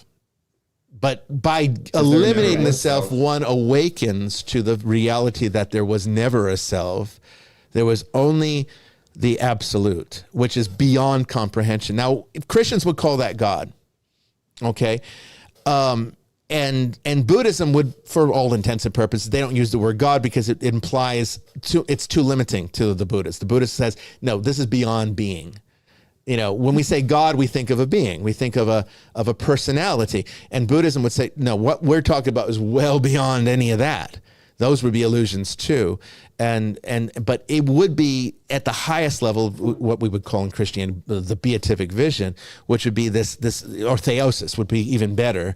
This idea of returning to the perfection of the divine, and there would be no individuality in the same sense that we have it now, because there would be a state of wholeness. There's not going to be time or moment or linear experiences. It's all back to this singular focus of perfection. And that's beyond comprehension. So Buddhism doesn't even try to explain what that's like. It just calls it bliss, or it just calls it nirvana, the extinguishing. So it's not nihilistic in the sense of, it's shunyata. It's the empty room that is fully illuminated. There's nothing in it, but there is absolute perfect light. And that's because there's no form. There's nothing that you can characterize it as. So I always like to ask every guest that comes on who has, researches this or has had these experiences, what they think about that perspective, because in some ways, I guess I used to be a Buddhist. I eventually returned to the church. Obviously, I'm a bishop now, but it's like I can't get rid of the Buddhism. It's always going to be there, and so I sometimes wonder, are these mediumship experiences connecting with the phantoms of the bardo, and not necessarily the actual thing that we should be actually focusing on? Is this going to get us back in samsara?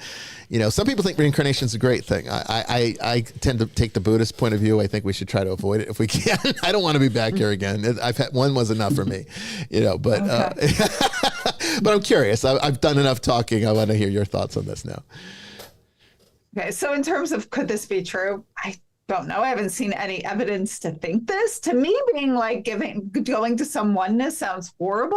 I want to keep coming back. I want to try other planets. I would guess it's probably a lot more complicated than that. There are a lot more dimensions. I would guess there's types. I mean, I see you asked a lot of questions. I'll try to address Yeah. multiple aspects of it. I threw a lot at you. I'm sorry. Yeah, You sure no, did. I enjoyed it. I found it fascinating. Yeah. I mean, one aspect is saying it's all like an illusion. You're not really seeing your loved ones. I mean, I think I'm going to say I don't agree with that for the following reasons. Most near-death experiencers say it feels realer than real and more real than here. That's true. There's something called peak in Darien, where amongst their loved ones that they see who's passed, sometimes they'll see someone who passed that they didn't know had passed. I can go into some specific stories about that. Yeah, I would love if to you'd hear. like. Yes, please. Okay. And first, before going into that, I'll just address, you brought up like seeing Jesus. I do think maybe you see a lot of other beings, you know, and maybe people who are like old fashioned or guides, and maybe you interpret them that way, just the way, like, I mean, our eyes are already interpreting colors. We don't know if everyone sees the same thing. Our physical being and our perceptions are already interpreting things here. Yeah. Why would there not be some of that there? And I just have an interesting story about that too that I'll tell. I'll tell the Jesus one first, and then I'll tell the Pekindarian stories. So Yes. okay, so the Jesus one, it's an interesting story. There's a researcher called Dr. Melvin Morse, and he was a child anesthesiologist, I believe. I hope I don't have any of that wrong, but he did work with children in emergency situations, and he spoke with some children who had near-death experiences. That's how he first learned about them during his work as a doctor. And one child came back and said, I played with this man with this big beard. I played with this wizard. I mean, it could have been his great-great-grandfather, you know, who knows? And he said, wizard. Dr. Morris interviewed him like 2 years later, and he said, I met Jesus. So you can see how cultural bias and perceptions must have come in, because the little kid probably told everyone in his Christian culture, I met this wizard. And they're like, oh, no, honey, that was Jesus, you know? Yeah. So, Could be. Yeah. Yeah. yeah. Yeah, that makes sense. So- And I mean, you would interpret things according to what you understand your worldview to be. We do that right now. I mean, the whole arguments we get into in the world, particularly political ones, are usually because people are coming at politics from an honest worldview. It's what's true to them. And it looks ridiculous to the other side, but it is how this works. So it makes sense that this would continue on. Yes. Yeah. I see what you're saying. Yeah. I think that's a good example. And like, that's why I'll say one quick line about policy, we'll get into it. That's why it's probably good not to pass laws on others that bring your political worldview, you know, live it that way yourself. I agree with that completely. Others. Yeah.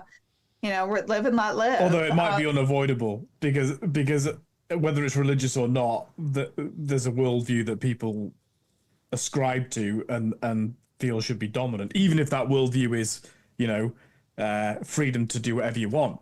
That's still in a sense, you know, if I impose that on somebody else, I'm still imposing it. Do you know what I mean? Yeah. Like, so that's why it's complicated. It's why you can never create a system where Everyone's happy. everybody will be satisfied. Yeah, that's true. Because it's actually you know, there's a series of Possible, dogmatic principles behind everything that's being applied. And now they might be Christian or Jewish, they might be Islamic, they might be materialistic, atheistic, but they're still there. And I think, you know, it behooves people who perhaps are pushing alternative worldviews, and they have every right to do so, but to recognize that they're bringing in their own dogma and doctrine, even if it's not a religious, you know, a traditionally religious dogma and doctrine. Even anarchists have their worldview. Yeah. Bleeding anarchy is a dogmatic worldview. Yep. Like, you can't escape that. So, and that's why, you know, we're kind of bound to this sort of conflict. It's just how you have the conflict is really important. Paradox. That's interesting. I mean, you know, I've kind of held off because you know, I'm much more interested in and people are much more interested in what you've got to say today than me. But I'm interested. I just wanted a point of kind of commonality is that I didn't grow up in a religious household at all. They were anti-religious. I mean, I'm from England. I'm not from America. We're not so obsessed with religion. And so I just grew up in that standard, you know, probably my grandparents went to church occasionally, like sort of thing. So, but I grew up with a scientific worldview, and going back to these appearances of Jesus, because my first serious encounter with Christianity was with much more the sorts of churches where that was a feature. I'm now the opposite of that. I'm like, Latin Mass, ultra trad. Actually, it would be very inconvenient if Jesus appeared to me. Okay, so yeah. But I was around people that did, and what shapes our worldview, and again, at the risk of being dangerously Christian here, I think amongst the first words of the gospel are from John the Baptist. Metanoia, change your mind, allow your mind to be changed. What happens when people, in a sense, choose a worldview, whether it's a religious or faith-based one or not, is we essentially set the lens through which we see everything. Or until something comes along to disrupt that. This is true. This is actually the scientific method, by the way. That's how science should be done. And so the change your mind is such an important concept in certainly in Christianity, in Judaism too. The bishop spoke about awareness. Really, if you think about the Genesis story, the first result of the fall is awareness, because Adam and Eve noticed that they're naked, and before that they weren't aware. And it's that sort of that self-awareness that paradoxically creates a sort of deficit in us, that we're self-conscious and neurotic and all the things that go along with that.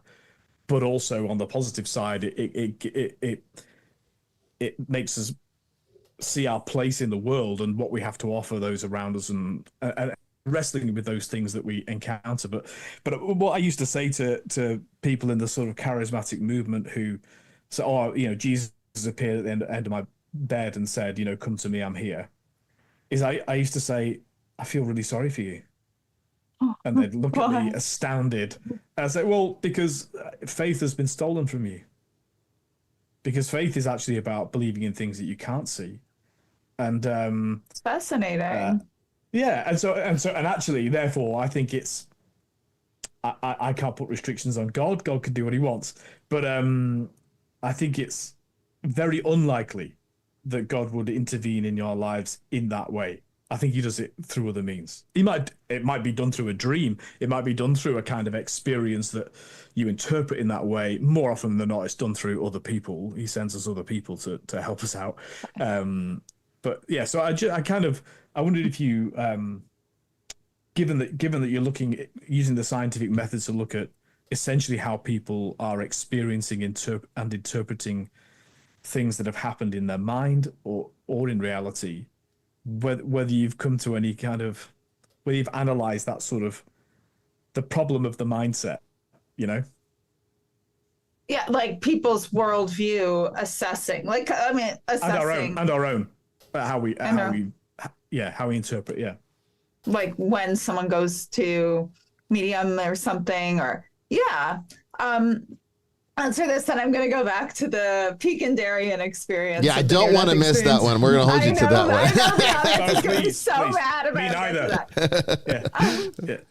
I mean, I actually, at first, I was very, I guess, frightened when I'd hear people interpret things in different ways, because someone would say, again, like, we'll take a near-death experience, or let's say someone going to a medium or having an experience, they'd be like, oh my God, so I saw an angel and there was God. And then I was like, so at first I'd be like, oh my God, this is all like, am I allowed to swear on this podcast? Yeah, absolutely. We do it all the time. We encourage it. We encourage it. Monetized. Okay. So I would be like, oh my God, this is just a bunch of bullshit. Like, it's all fantasy. It's like, I mean, with all due respect, I don't want to disrespect religion. I mean, I would have, before I even knew this stuff existed, I would have done anything to think there was like, or even wishful thinking, right? Wishful thinking and fantasy, and like, so I was like, no. But then as I started to research more and more and more, I was like, oh, it's their worldview. Like, I could take an experience I had and I would say, I felt these weird, like buzzy feelings, and I felt almost sensations like a few inches above my body, which are a few weird things that have happened to me, even though I don't consider myself the type of person who can have experiences. And I saw kind of some light, I would say like that. Was someone else would be like, I felt angels around me and went out and God was hugging me. I mean, it's just what type of vocabulary do you have to describe an experience? And if I have like a kind of like spiritual experience, I don't even really consider myself that spiritual. I just consider myself very like scientific and materialist. And it seems a materialist doesn't have to just mean consciousness created by a brain, although that's how it tends to be used. It could just be kind of how you see things. And if consciousness is not created by a brain, that just means there's some type of quantum particle in other dimensions, just like string theory starting to touch upon. That's the source of it. And, that's just, we don't know enough to explain it yet. So, yeah, I think. But your materialism was challenged by your materialism. I'll let you get back on your thread, but your materialism was essentially challenged by death, right? Now that's a very common problem, right? That's the human problem. And so, because, I used to say it, well, every funeral I ever do, I always say to people, I'm going to prove to you that eternity exists. And eternity does exist, but whether our consciousness is eternal is another question. Well, I guess I'd make that claim too, because I'd say so do I. When we gather at a funeral around our loved one, we don't ever say we used to love them. There isn't a past tense. We love them, and so what's that? Now that's not just a linguistic exercise that I'm talking about. I'm not trying to be clever. But there's a sense where we have pictures of people who've died in our family, and we don't ever say, oh, I used to like them or I used to love them. Right. There's a sense of it's a permanent covenantal relationship that can't end. Right. But it sounds like you're kind of tapping into that too in what you're doing. Yeah, I think there is something most likely eternal, and not created by a brain, but it's how do you explain it? I think a lot of it comes down to vocabulary. I think that was kind of the question you were asking me, like my thoughts of in the beginning, when people would use either very spiritual language or very religious language. At first, I would get really shaken by that because I wanted this to be true more than anything in the world. I was like, I was not someone who was like, oh, when you die, you die. And I liked that. I just assumed that was how it worked. So I tried to never think about it because it was so sad. So I didn't want to lie to myself because, I would never feel right. I would know I was lying to myself. That's what most people in the West do now. That's what most people in the West do now. It's why they're really bad at dealing with death. And I know because I have to help them deal with it. Sorry. So carry on. Oh yeah, no worries. You mean they lie to themselves? Like they'll be like, I believe in religion and God, and just you don't think they really. No. I mean that most of the people who are buried have, or at least their families have not been particularly religious at all, and so they've never thought about death. Death's just something that's it's become a taboo in the Western world, but it's just not in the non-West. This is the result of secular materialism that death in a sense has no it does have meaning, but people don't contemplate that meaning on a regular basis, and so they just sort of put it off. Right. We'll take a pill, or we'll live forever one day because science. But actually, when their grandma dies, when their dad dies, when their partner dies, when their child dies, they're confronted with a reality that they're not prepared for because we've kind of we anesthetize ourselves from it. Anyway, I'm distracting you, so I'll stop. No, I'm following. So no, I think so. And then the pecan dairy and near-death experience. Let's hear it. Yeah. I mean, I hear there's so many of these when you start reading the literature, but I'll share a specific one. I don't know if your listeners know who Dr. Bruce Grayson is. He is a psychiatrist, and he's part of Division of Perceptual Studies at University of Virginia, and he researches near-death experiences. And, he thought pretty much like I did, like very materialist, and he was shocked when he learned of the first near-death experience that happened to a patient of his. So research, and one of the cases he shares, and again, there's so many like this, and it's when someone dies and you don't know they died, and you see them with your loved ones who have died when you have a near-death experience. And this young man died in the hospital. He sees, I guess he might have not been a young man. Okay. Think of another one, but sorry. This man had died in the hospital. He'd been being taken care of for a little while, and they resuscitate him, and he comes back, and ends up sharing his near-death experience, and he shares loved ones who'd passed, like maybe parents, grandparents. And he's like, what's so odd is I saw one of the nurses who'd been helping take care of me, and she was like 21, hadn't been sick. Because, if you see like your 95-year-old grandmother who's been on hospice but still alive, like, yeah, you could put that in your imagination, because that, she's not going to be here very long. Yeah. And he said, that's so odd. I saw her, and she said to me, tell my parents I love them and thank you for, like, I don't know, the red convertible or some car. And it turned out the nurses start sobbing and the doctors start sobbing. Her parents had given her red convertible for her like 23rd birthday that weekend, and she died in a car accident while he'd been in a coma. So, yeah, that was just, that's pretty hard to explain, isn't it? Yeah. So why would she have been a figment of his imagination? And you could say maybe in that case, I wonder with this case, while in a coma, could the nurses and doctors have been talking about her, and he overheard it and brought it in? And if this was the only case of that, I would say yes, but there's multiple ones, including, go back a couple hundred years if you start looking at the history of the Society for Cyclical Research. And there's sometimes ones that were not in the same place at all. It'll be someone who died in an accident in another town, So, yeah, otherwise, if they were all like this, where it was someone in the hospital and they overheard, that would be different. When I was in college, when I was in my junior year, I think. No, it was my sophomore year of undergrad school.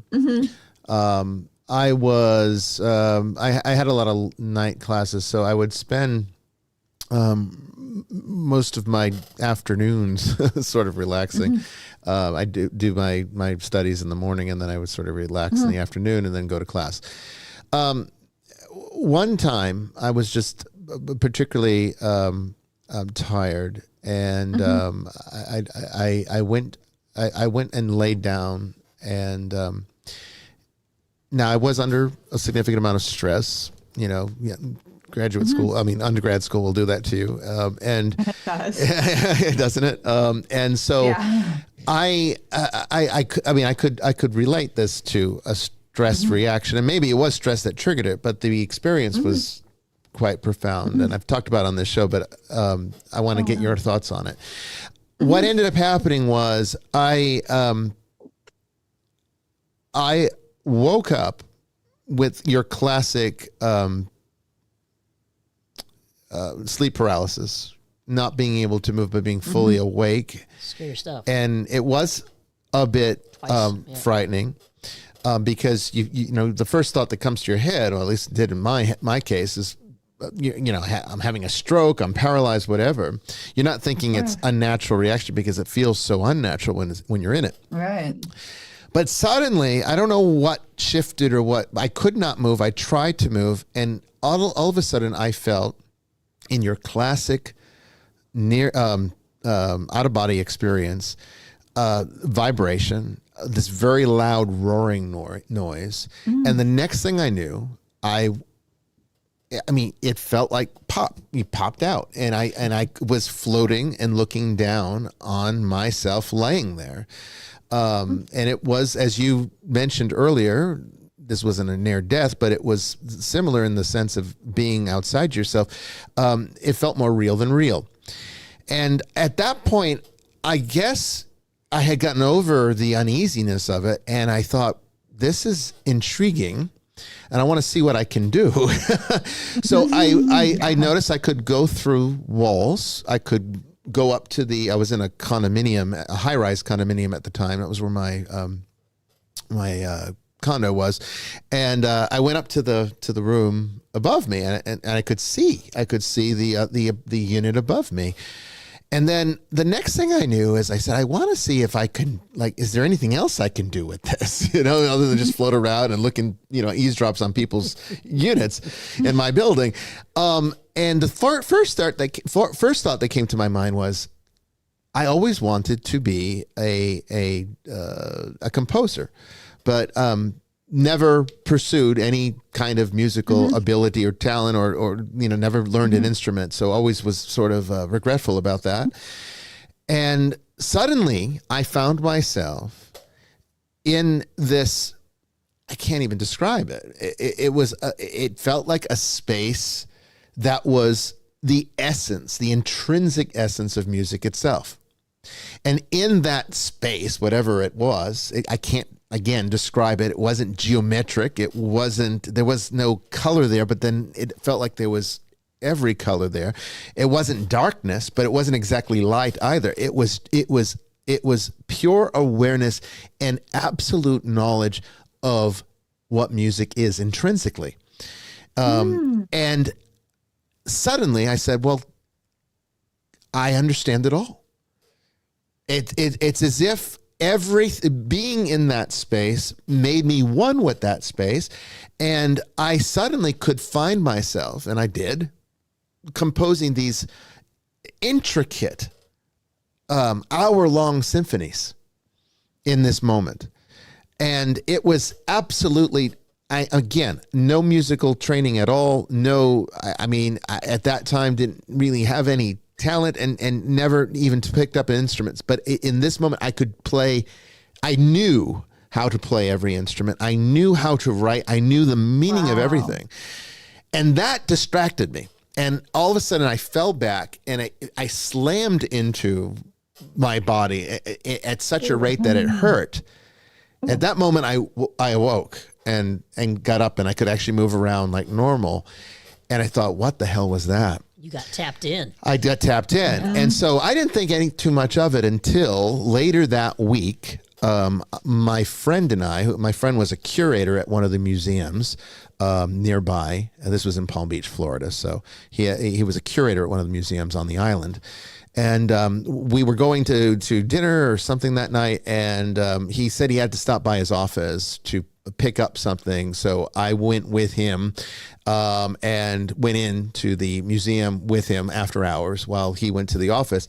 And inside their atrium, there was a massive grand piano. And I don't know what possessed me, but I went over to the piano. And for a brief moment, I remembered what that experience was. I understood how to play the piano. And I sat down and I could play it like a master pianist.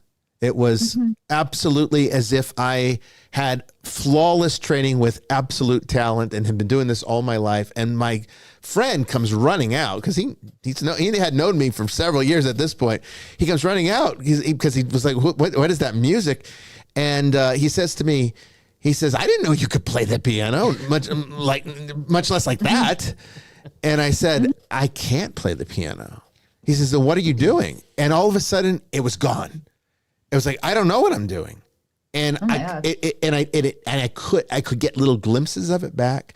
And many years later, I bought myself a really good keyboard to try to find it again. And while I can get little bits and pieces from time to time, I can never get the cohesive thought that I had in that one moment. So when we come back here, we're going to take our break.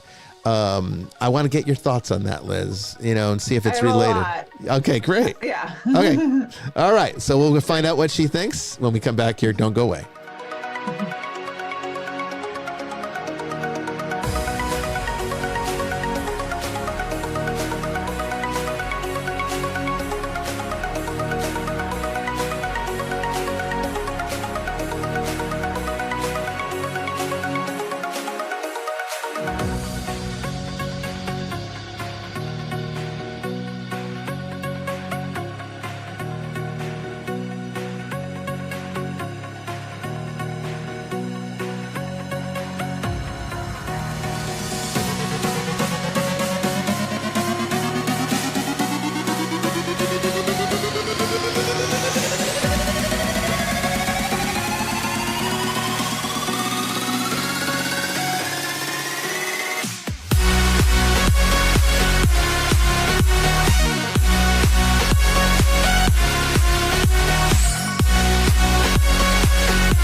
Welcome back, everyone, to the third and final hour of Vestiges After Dark. We've been having a wonderfully engaging conversation tonight with our guest, Elizabeth Entin. You can call her Liz, she says.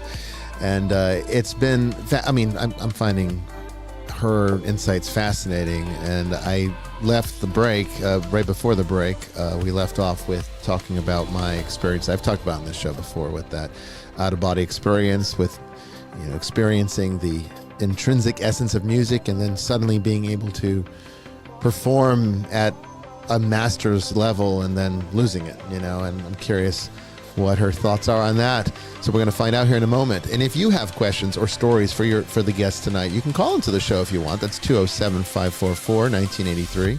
It's 207-544-1983.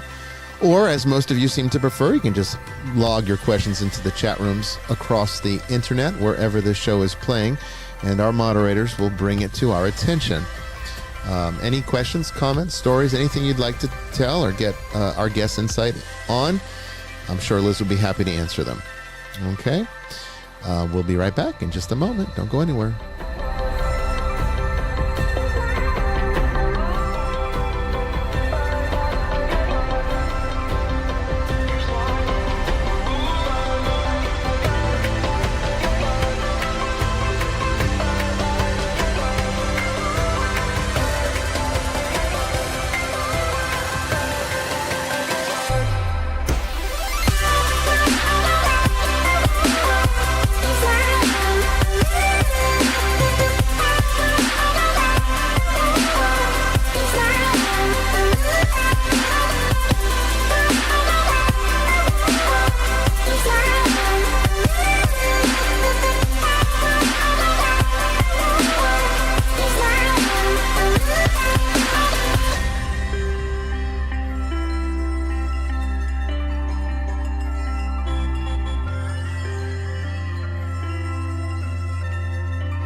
Okay, Liz, I am all ears. I can't wait to hear what you think of that. I'm curious to see how it relates to anything that you have uncovered in your research about this type of phenomenon. Oh my God. Okay. Well, first of all, out-of-body experiences are a fairly common thing. Not common, but others have had them and it's similar. So what I think it goes down to a bit is, if our consciousness is not created by a brain, and it seems to be some way it's outside our body, the source of it, and it entangles with the brain. So that would make sense. Like you could go experience and connect into where your consciousness is focused there instead of inside your body. Like normally you're just focused on the consciousness that's entangled within your body. So I think it ties in. I mean, it makes sense. And then so much of your story was similar to what other people who have near-death experiences and out-of-body experience. I mean, the vibrations, like I've been trying to have out-of-body experiences and I've had that with the vibrations and a little bit of the rushing buzzing, but then it's like, they say then suddenly that's right before you go out of body and it like goes next level and you get out of body. And I just think it's consistent. And I think the whole addition that you're having all those other, getting to visit the music, getting to see all that.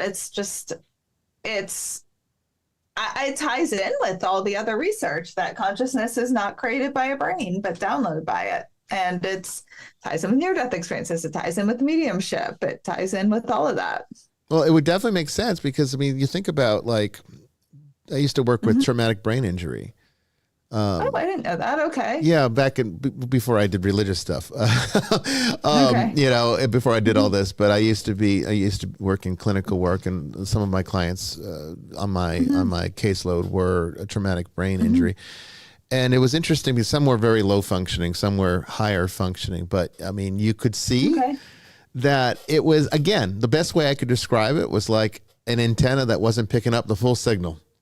It was like something was wrong with their equipment, and they could still tune in a little bit, but not to the degree that they could before the accident that caused the injury. So it was like it was there, but not able to manifest clearly, again, like static or trying to pick up a signal on the old TVs with antennas, or trying to tune to a radio station, but you're not, it's too far away, so you're just not getting the whole signal. It was a lot like that. So it's made me wonder, it brought me to the conclusion, even outside of esoteric research, which is a whole other matter that sort of confirms a lot of what you're saying here tonight and this as well, is that there is a fundamental property of awareness in the universe that seems to contain everything. Now, for me, I do call that God, because I think that is what God is. I don't know what your definition of God is when you say that you don't believe in God, because if you think of him as like some guy that's out there creating things, I agree with you. I don't think that exists either. Okay. I think that there's a much deeper, more universal principle at work that the best word we got for it in religion is God, because there really isn't a word for it, but it is a source. Well, yes, of all the problem is that images of God are every theologian on earth would say this: images of God are entirely restricted by the human limitation of capacity to imagine, and so any image of God created by the human mind is by definition insufficient, which is why I'm much more persuaded by sort of Aquinas, Augustine's arguments of the uncaused cause. If there is a consciousness that our brains are transmitting or receiving, there's an ultimate consciousness. If the fact that there is something instead of nothing. Materialistic, atheistic scientismists, they don't not believe in miracles. They just believe in one miracle, that something was created, and we don't really need to worry about how or why or who was the uncaused cause of that creation. So consequently, my images of God. I believe the revelation of God in the scriptures. That's why I'm a Christian. But the image of what we would say is God the Father, or the Hebrew God, or whatever people, the uncaused cause, I would never rely on an image from my mind as to how to conceive of that, which is why, and I think on this show, that our approaches can seem much, in a sense, too open-minded to very sort of biblical, or structured religion. Is because, and it's also simultaneously, I don't want to blow apart their paradigms. If they've got a meaningful life and they love God, great, but there is, I'm just trying to kind of tap into that. Well, I think there's two very different types of materialists, very different types of atheists. One I'm very hard on. One I actually kind of find myself agreeing with. Now, Liz, you're kind of more of the latter of those two, because I see what you're sharing is more of an honest observational insight into things, and you acknowledge the mystery that is before us. There are other kinds of materialist atheists who seem to actually go out of their way to try to reject those things on the basis that it's lights out, there's nothing going on, it's all just, it's all a bunch of bullshit. Hence why I talked about mindset earlier. Yes. If your mindset is it's essentially closed-minded, right? Yes. And it lacks humility. And honestly, and ironically, it's unscientific. It is unscientific. And honestly, I would say, as a Christian myself, and a person of faith, my worldview aligns far closer to yours, Liz, than it would to a conventional Christian. Because interesting. I don't accept their notions of God. I see that actually as probably what the Bible's really referring to, and talks about idolatry. It's trying to create God in your own image instead of trying to understand what is this thing we call reality. What is our place within it? Ineffable mystery. Yes. No matter how much we have confidence in the scriptures and what the church teaches about God's will for humanity. Yeah. Really, it only really teaches us about God's will for humanity. We can't, by definition, we can never ever know the mind of God in its entirety, because in order to be able to do that, we have to be God, which is why monotheism is the only philosophically coherent position to take. Again, not just in my opinion, in the opinion of lots of people, but and therefore, even for those sort of Bible Belt Protestant Christians, I don't want to mess with your paradigm too much, I because I think it will lead to salvation. So I'm not worried about you. I know you're worried about me, but I'm not worried about you. But it's a funny way to put it, but it's true. Good point. And I love you too. So if it blows your mind too much to conceive of the fact that God is simultaneously immanent and present to us, and simultaneously totally unknowable. That's the Catholic faith. That's the Orthodox faith. Immanent and unknowable. And really, what we do is we're surfing the wave, the liminal space between the two. I think so, because what you're describing, Liz, and the experiences that you've researched sounds to me very much like an unknowable foundational essence that sort of is connected and interconnected into all things. I don't want to sound too Star Warsy with the Force, but in some ways there seems to be, I think, an agreement that you're recognizing that there is something that is connected here. Now, whether or not we want to consider that a being or an individual, I would argue that it's not. I would say that you're right. We're not dealing with a being. We might call God a being because it makes it easier to understand, but that's so insufficient. I think we could also say God is we can't really say God is a creator, even though that's the theologically correct terminology, because I think that it's manifesting in a sense that it has always been. Perhaps the reason why we can't find a first cause is because there isn't one. Maybe it doesn't need to be one. Perhaps the time is the illusion, and that everything has always just been, and we're just coming into it in moments because of the way our brain works, because we ourselves have an origin point and a seemingly end point as far as this particular identity goes.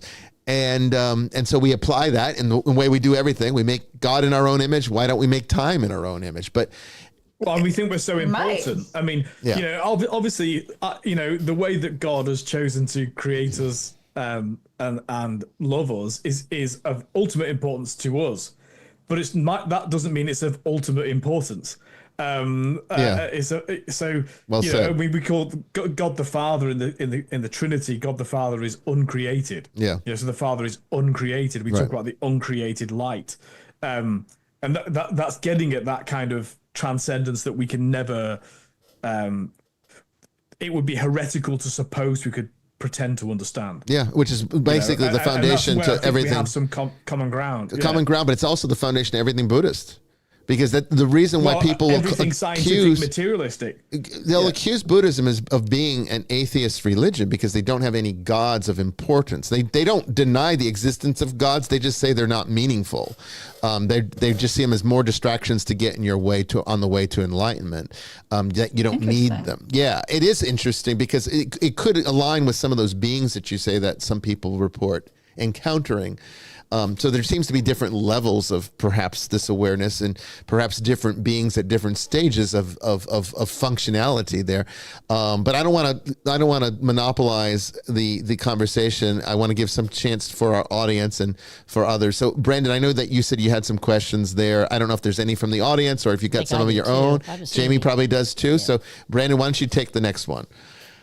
So when you wrote this book, who do you hope reads it, and who do you think needs to read it? I hope grieving people, eventually all of us are going to face grief. So I'm hoping people who really dismiss anything like an afterlife would read it and dismiss it because they think there's no logical reason.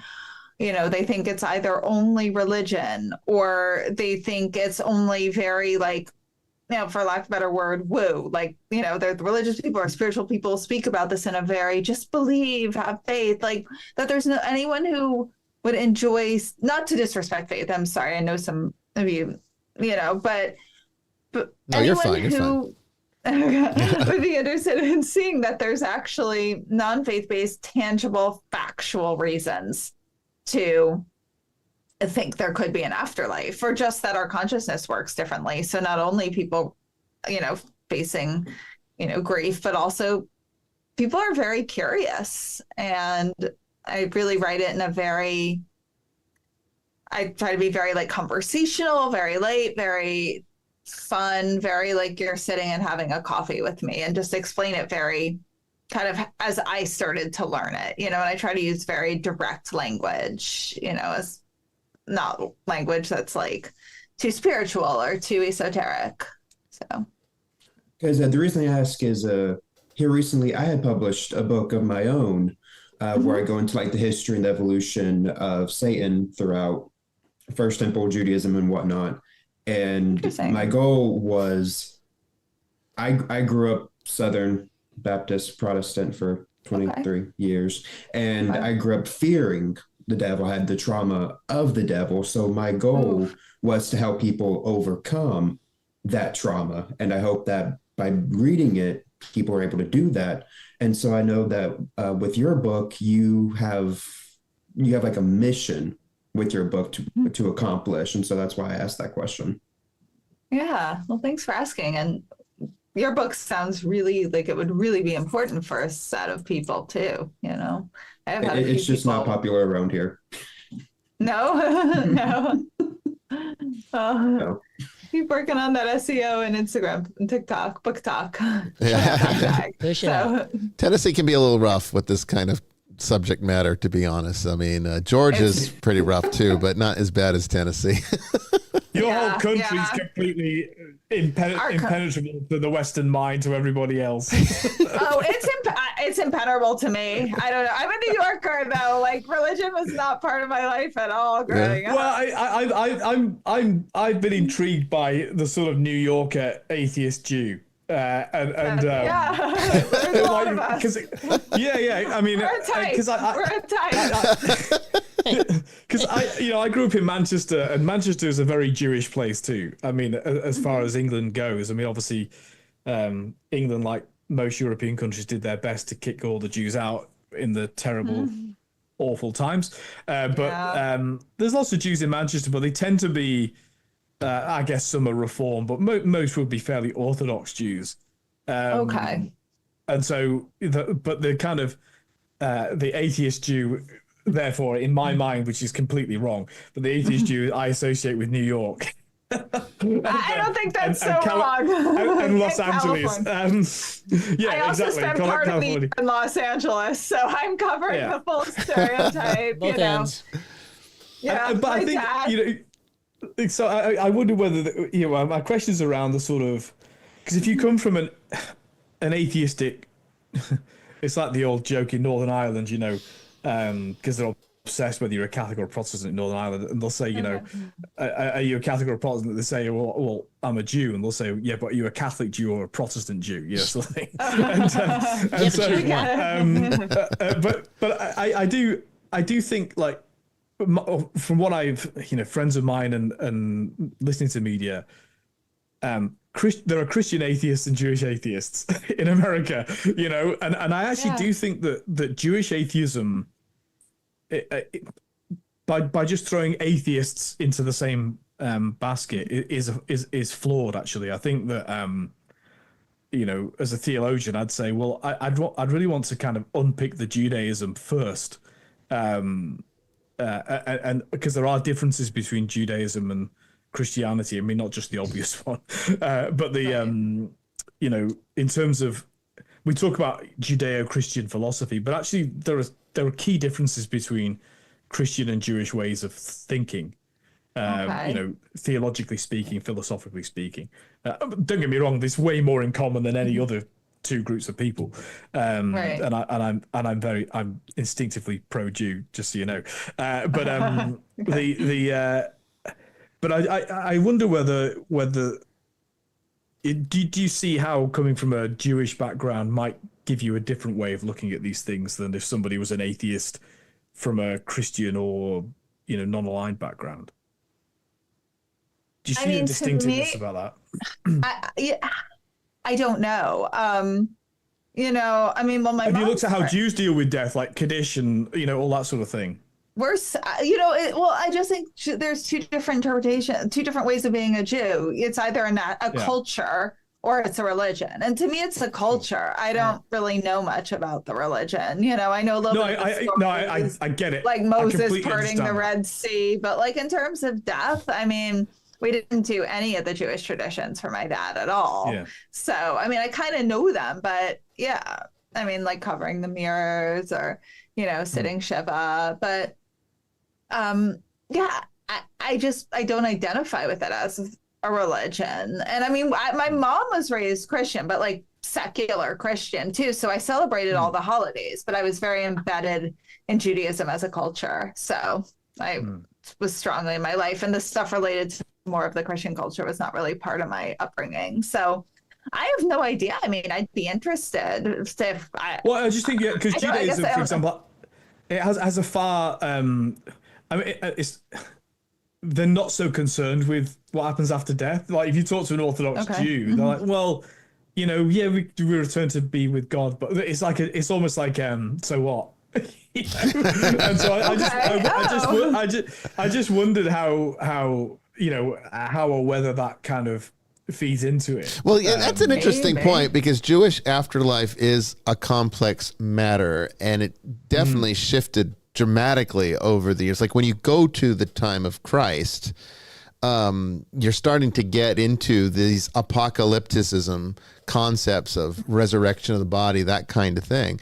But prior to that, it was largely just Sheol, right? You die, you're blessed by God in life if you're a good person. And, but no matter how great you are or how horrible you are, everyone just ends up in Sheol, which is this drifting into this unconscious sleep-like state until there's pretty much nothing. It's kind of annihilationism in a sense, you could say.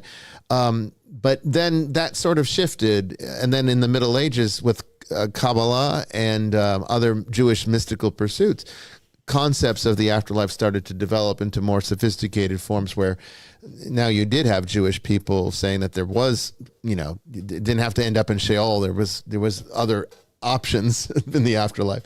And most of the Jews I know today, whether they be practicing or non-practicing, whether they be completely secular. Jews are very sexual. They are sexual, yeah. Secular, or materialist, or they have some kind of belief in God. Maybe sometimes it's usually in between. They like believe in God, but they're not really practicing anything that much.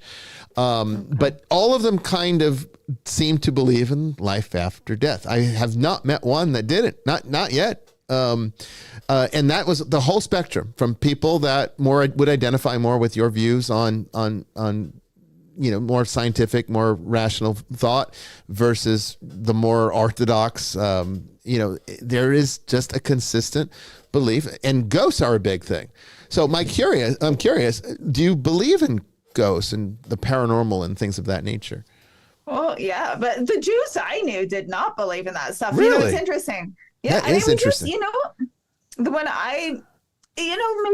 it's interesting because maybe some did. It was just totally irrelevant, like anything like God or religion. I actually don't even know what my friends believed growing up or my culture, because we never talked. I think it depends on where you're from. It might be where you were raised, or the fact that they know I'm a bishop, so maybe they think they need to talk about it. I don't know. It could be something too. Some maybe did think more there was an afterlife than I realized, because once I started doing this, I mean, some might also be a little generational. Like a lot of the older generations, like my parents' generation, are like, "Oh, this is absolutely nuts. It's like unscientific." And I've noticed like millennial and younger, they're a little more like, "Oh, I always thought," I mean, interesting. I think, but yeah, I don't really, I think at camp, we once tried to play with like a Ouija board and thought it might work. But, you know, I mean, just the way sort of kids, I don't think that went into anything to do with Judaism. It was just so irrelevant. I would almost say, I think there's very different types of atheists in the sense there's the ones that identify as an atheist, and those tend to be people who have a backlash against a very religious upbringing. And then there are those that, like me, like it's not really part of my identity. I never even used to say I was an atheist till I started doing all this. It was just the default. I was like, oh, I'm Jewish. You know, I say half Jewish, half Christian, or I'd say I'm Jewish. But like I never associated that with like actually believing in God as much as like, you know, I celebrated the holidays. And so it was just, I was just in such a secular culture that it was like irrelevant that I'm an atheist. Yeah. So it was like, I just never believed in a God. That was just sort of the default of everything I was around. So I didn't really start using that word until I started writing and talking about all this, because I was like, well, I don't believe in a God. That makes me atheist. So I think well, people have to have labels. The people you have to pick a label, even though you don't want to label yourself. People are like, no, you have to have a label. I'm sorry. Yeah. I get it. So I think it like has a lot of, it's strong, and I want to reach people in grief. So even if someone believes in God and they're like, oh my God, this girl's an atheist and she thinks there's an afterlife, I think, you know, because however religious someone is, if like, you know, the worst happens, especially like if they lose a child, you know, I think they sometimes, from what I've noticed with this work, will even turn to other things. Sometimes their religion isn't enough. So I like it because I think it gives like maybe more strength. There's something brilliant about that, because I mean, think about how much more credible that is, because you can't write it off as being like she's just influenced by her faith. Like if I talk about the afterlife, people are just going to dismiss me who don't believe in it. They're just going to dismiss me on the basis that he's a bishop. Of course he's going to say that.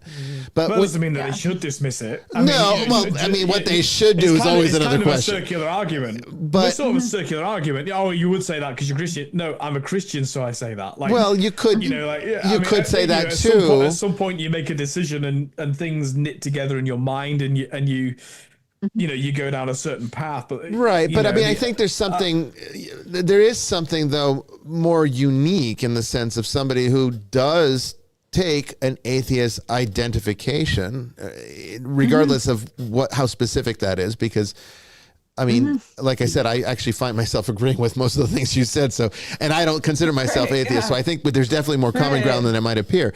But outside of that, be that as it may, just the fact that your people might say that my theism and your atheism are biases, and that's going to influence how we look at afterlife. And so naturally a theist bias is going to be, you know, of course there's an afterlife, but an atheist bias saying, no, there's an afterlife. Now it gets interesting, because the expectation is that, why would you believe in that if you're an atheist? You know, that would be the next step. So I think it gives some credibility to your research on the basis that you're not being influenced by what you want to believe as much as what you're observing objectively, if that makes sense. I mean, I want to believe this. I don't want to die. I don't want my loved ones to die. I want to believe it as much as any religious person, but I hope it gives you're influenced by death.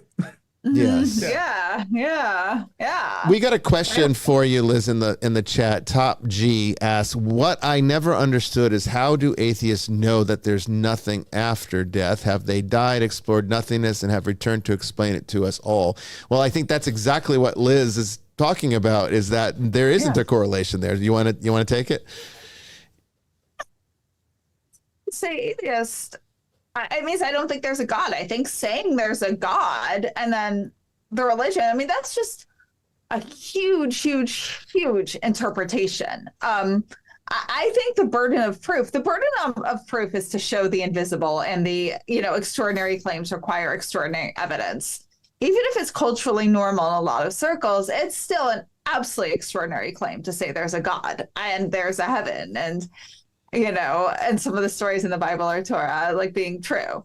Like, that, I think, requires a remarkable burden of proof. And I have not seen any burden of proof of that. I've seen burden of preponderance of evidence, I'll put it that way, that our consciousness is not created by a brain. So, I mean, I feel like it's not on us to prove there isn't a God, because, I mean, why not put it on us? And I hope none of this is coming off as disrespectful. Like, No, I mean, I don't think so. have faith. It's wonderful. Okay. We're pretty Like- open-minded here.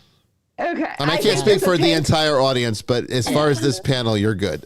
Okay. Different ideas, Yeah. and yeah, it's fine. Yeah. I think there's a big pink floating elephant in two solar systems over. Prove to me there isn't. You know what I mean? It's like, if I think that, it's kind of on me to prove. So I feel, well, even again, if culturally normal, I still think the concept of a God is one of the most extraordinary claims there is. I also think saying that there's an afterlife is one of the most extraordinary claims, which is why I keep wanting to gather more and more and more evidence. And More I data. still, Yeah. How did your Yeah, data?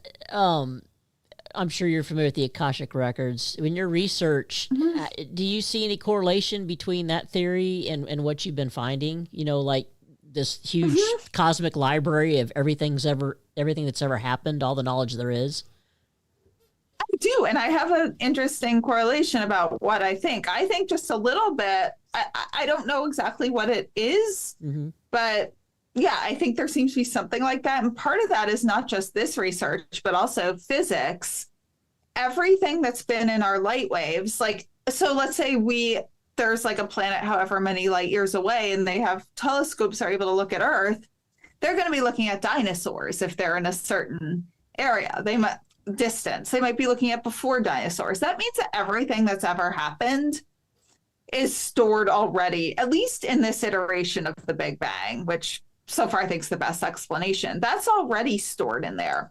Sound waves, everything is going out and stored. You know, we've managed to break the sound barrier and are able to hear sounds from the past. I would posit, like, already these stuff is like, you know, traveling in light waves that we see. Our eyes in this type of body, in this dimension, in this form of consciousness, our eyes make us able to see things like color and sight. You know, but we're not, like, colors aren't real in that sense. It's the play of light on an object. I will posit and add that consciousness is a type of wave, just like that goes into our brains the same way. I don't understand it enough. And so I think that the same way that light is, all this information, the visual information is traveling, you know, from the beginning of, people say the beginning of time, but I'll say the beginning of the iteration of this universe. It's traveling. And it's all out there, and the information's all out there. If we could travel past the speed of light, we could see something that happened 50,000 years ago and just watch it in front of us.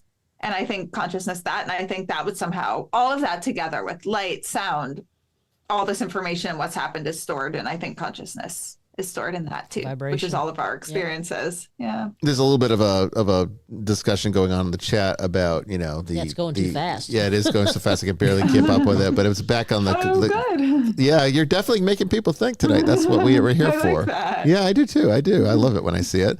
You know, Top G responded to your answer to his question, or his or her question. It's just as an extraordinary claim from the atheist to say there is no God from the vantage point of the theist. I guess what I'd like to say in response to that, and this would be a kind of an interesting thing I'd like to hear from, because you use some interesting terminology there. You use legal terminology.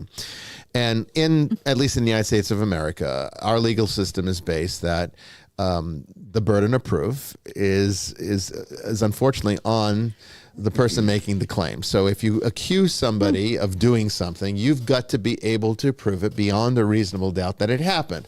So my question is, I think you would say that if we were putting a person on trial and accusing them of believing in God, could the legal team be able to come up with enough evidence to prove it in a court of law that he does indeed exist? I think your answer to that would be no. But I think you would say, it sounds like to me that you'd say yes to the afterlife. So what are you, I guess you kind of touched on it, but I want to be more clear.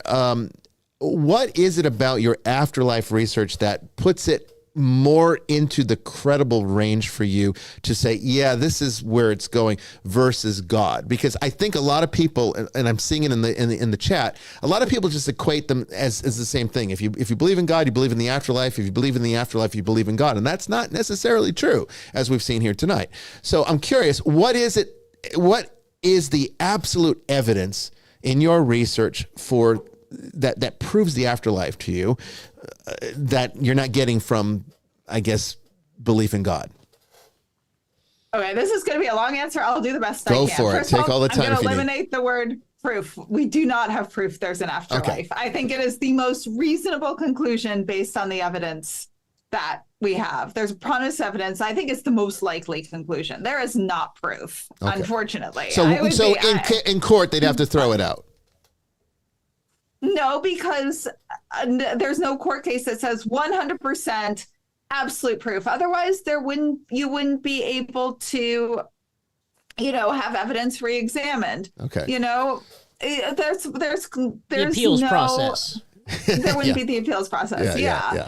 It would be, there's already no court case could have 100% proof, because even if someone is like, I saw this person murder this person and here's all the video of it and 10 of us got this on their phones. Well, how do you know they don't have a secret identical twin that their parents never told them about that went and committed the murder? There's always the most outrageous claim that makes the concept of proof almost impossible. So that is why, in courts, they'll say you need civil cases. I believe it's beyond a reasonable doubt. Mm-hmm. And criminal court, it's a preponderance of evidence. Right, okay, They yes. do not. It's the other way around. It's the other way around. Oh, it's the other way around? Criminal court's beyond a reasonable doubt, because that's a cops higher here. burden of proof. That's higher? And, I thought the other yeah. sounded higher. No, Okay. civil is on the balance of probabilities. Right. Okay. So the criminal, necessarily so, because at a criminal court you can lose your freedom or your life. Yeah, no. So the burden's higher beyond a reasonable doubt. I knew it was higher. I just thought preponderance of evidence sounded higher than beyond a reasonable doubt. Preponderance of evidence is actually not it was invented by the Supreme Court in the Roe versus Wade decision. Okay. Preponderance of evidence, which was and even people who supported the outcome, like Ruth Bader Ginsburg, admitted that was an absurd legal thing to say.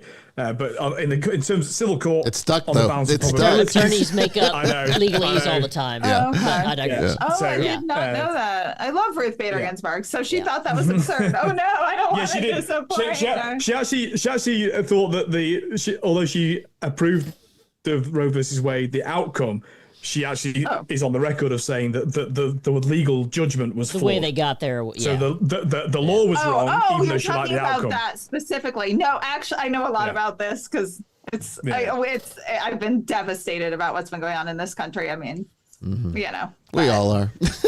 yeah. And Again, it's a failure of the legislature because they're asking the court to do what she in fact was, the Congress should be she doing. was concerned That was her what position. would happen. Yeah. She was concerned exactly what would happen with Dobbs. But okay, Mm-hmm. yeah. I thought you just meant the whole. I mean, But in terms of court, least there's civil court is a lower airplanes. burden. yeah. No, a new civil court was a lower burden. I just thought that preponderance of evidence sounded stronger than beyond a reasonable doubt. No. I don't know. But okay, that's just. Harder to prove beyond reasonable doubt. That's for sure. Yeah, I guess you're right. Yeah. Because it should be weighted. It's weighted in favor of the defendant, right? Mm-hmm. The whole idea is that we don't want Yeah. innocent people being found guilty in a criminal court. Yeah. That makes sense. Yeah, that does make sense. That makes a little sense. So apply those rules to this. I mean, that's kind of the original so there's question. no proof. There's no proof of an afterlife. And I don't think it's ever going to be possible to prove unless we're actually there, that we could talk about that too and question that. So that being said, it's multiple things when it all comes together. It's mediums communicating in evidential ways where they know stuff they could not have known that I've seen. It's mediums passing up to quintuple blinded studies. They are studies where it even eliminates that they're reading your mind. And I've had experiences where they can't have been reading my mind because they knew stuff that I said was wrong that I found out was true. There is, it's just so many things. There's near-death experiences. There's out-of-body experiences. There's so many things. Sorry, that's Pickles saying hello. Hi, Pickles. In the background. There's so much that seems to show that consciousness operates not created by a brain. You know, there's all the research adopts from, you know, reincarnation, just so much. And it's so when you put, you know, you had mentioned ghosts. I don't love the word ghost, but yeah, people will see, you know, for example, crisis apparition. Someone will come to them right before they pass away and tell them, and then the person will find out they passed away. You know, deathbed visions on hospice. Like when you put all this together, the logical conclusion, first of all, is that our brains aren't working the way we think they are. They don't seem to be working materially. That I would almost say there's proof of. I would come close to saying there's proof. Very close to proof. And there is proof that there's some other law of physics and consciousness that we don't understand, because there is constant experience after experience challenging the completely materialist paradigm. So then you take it to the next level. It seems that our consciousness operates outside of a brain in some way. That's the most logical conclusion. If it operates outside of a brain, that means it's not dependent on a body to exist. So a higher logical is that means when our body is dead, our consciousness continues. And that's what near-death experiencers, they're the only ones around us who've actually experienced it. Yeah. I would say 99.9% of you near-death experience people will say that they no longer fear death and they're convinced there's an afterlife. Yeah, I don't fear death anymore. And I can tell you Yeah. when my consciousness was detached from my body, it was just, you didn't feel anchored to anything, but yet you felt a part of everything. It was very, very odd sensation. Like I didn't have a body and I really didn't care, but I knew that I was still there, wherever there was. Yeah. It was blackness. And then it wasn't until, and then the negative part happened. And then that was a whole nother thing. But yeah, I don't fear death anymore. I'm curious, Liz, with proof, the subject of proof, if I can get back on that for just a moment. Yeah.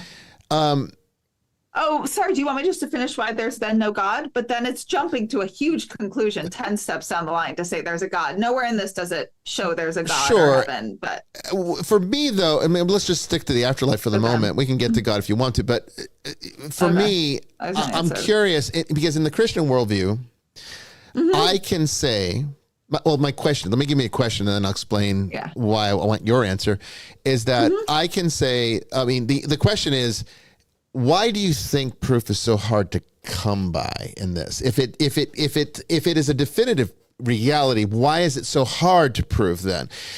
Because in Christianity, we have an answer for that. We can say that the fallen world has distorted our connection to the divine, and therefore we do not see the divine clearly like we were originally intended or designed or created to do. But these are all, of course, provocative terms to the atheist worldview. So from your vantage point, how would you explain why it is so hard to get the proof of the afterlife? Why is this so difficult if it's there? I can look at this from multiple ways, and I think they might sound contradictory, but there's a bit of truth in all of them. Okay. Number one, it's not that hard. We have so much of the evidence. It's just a lot of it's dismissed because it hasn't been delved into. Number two, we very well might just not be there yet. There was a time where someone could say, why would it would seem impossible to prove that there's, other planets, so it's just our technology might just not be there yet. Number three, because it's not as easy to prove as it is that, the moon, that there's the moon and the sun and the solar system. That's much easier to prove. It might just be almost physiologically impossible to completely prove based on the fact we're in different dimensions, which means our bodies are aligned to exactly experience time moving in a certain way, to see things in a certain way. Again, we see light that bounces off things, that gives color. Maybe there are all these other senses. And are limited by those senses. Yeah, limited by them. And maybe there's 10 other senses like that we can't even begin to understand. Or infinite numbers. Yeah. Why not an infinite number? Yeah. Yeah. And there could be other beings right next to me that are seeing those senses, you know? I mean, well, and actually there are, because when we develop microscopes and we can see bacteria, we realize that there are other beings on our very bodies. So I'm quite content with all of that. I mean, I think you know, I mean, again, to bring it back to Catholic theology, and without getting too into the weeds, we believe that Christ is present, body, blood, soul, and divinity in the Eucharist, but we don't believe that we're tasting flesh and blood. Now Aquinas has his explanation, transubstantiation. Don't even need to get into it, but the idea that the real idea is that we're transported through time and space to that one perfect sacrifice. That requires a level of thought exactly like you're describing. You know, that there are realities that we actually can. Well, the Catholic claim would be that we participate in that reality, but we don't. How that reality comes about is a mystery, because we haven't got the equipment to perceive it or conceive of it. Right, interesting. Which is why I think it's so close to faith, and what you're describing is so close to faith. That's you know. The difference is I completely changed my mind based on evidence. You know. So would I. Okay, interesting. Okay. But I'm basing my. And by the way, I did actually, evidence. Ironically. Yeah, it's true, because see, Liz, the interesting thing, and we don't say this as persuading arguments. We're just we're truly. Curious. I'm not badgering you. I'm really not. I don't think you are. Father Chris what you mean by that. Father Chris and I have. Well, Father Chris came from a non-believing background, right? And then it was actually experiential evidence that sort of persuaded him to come.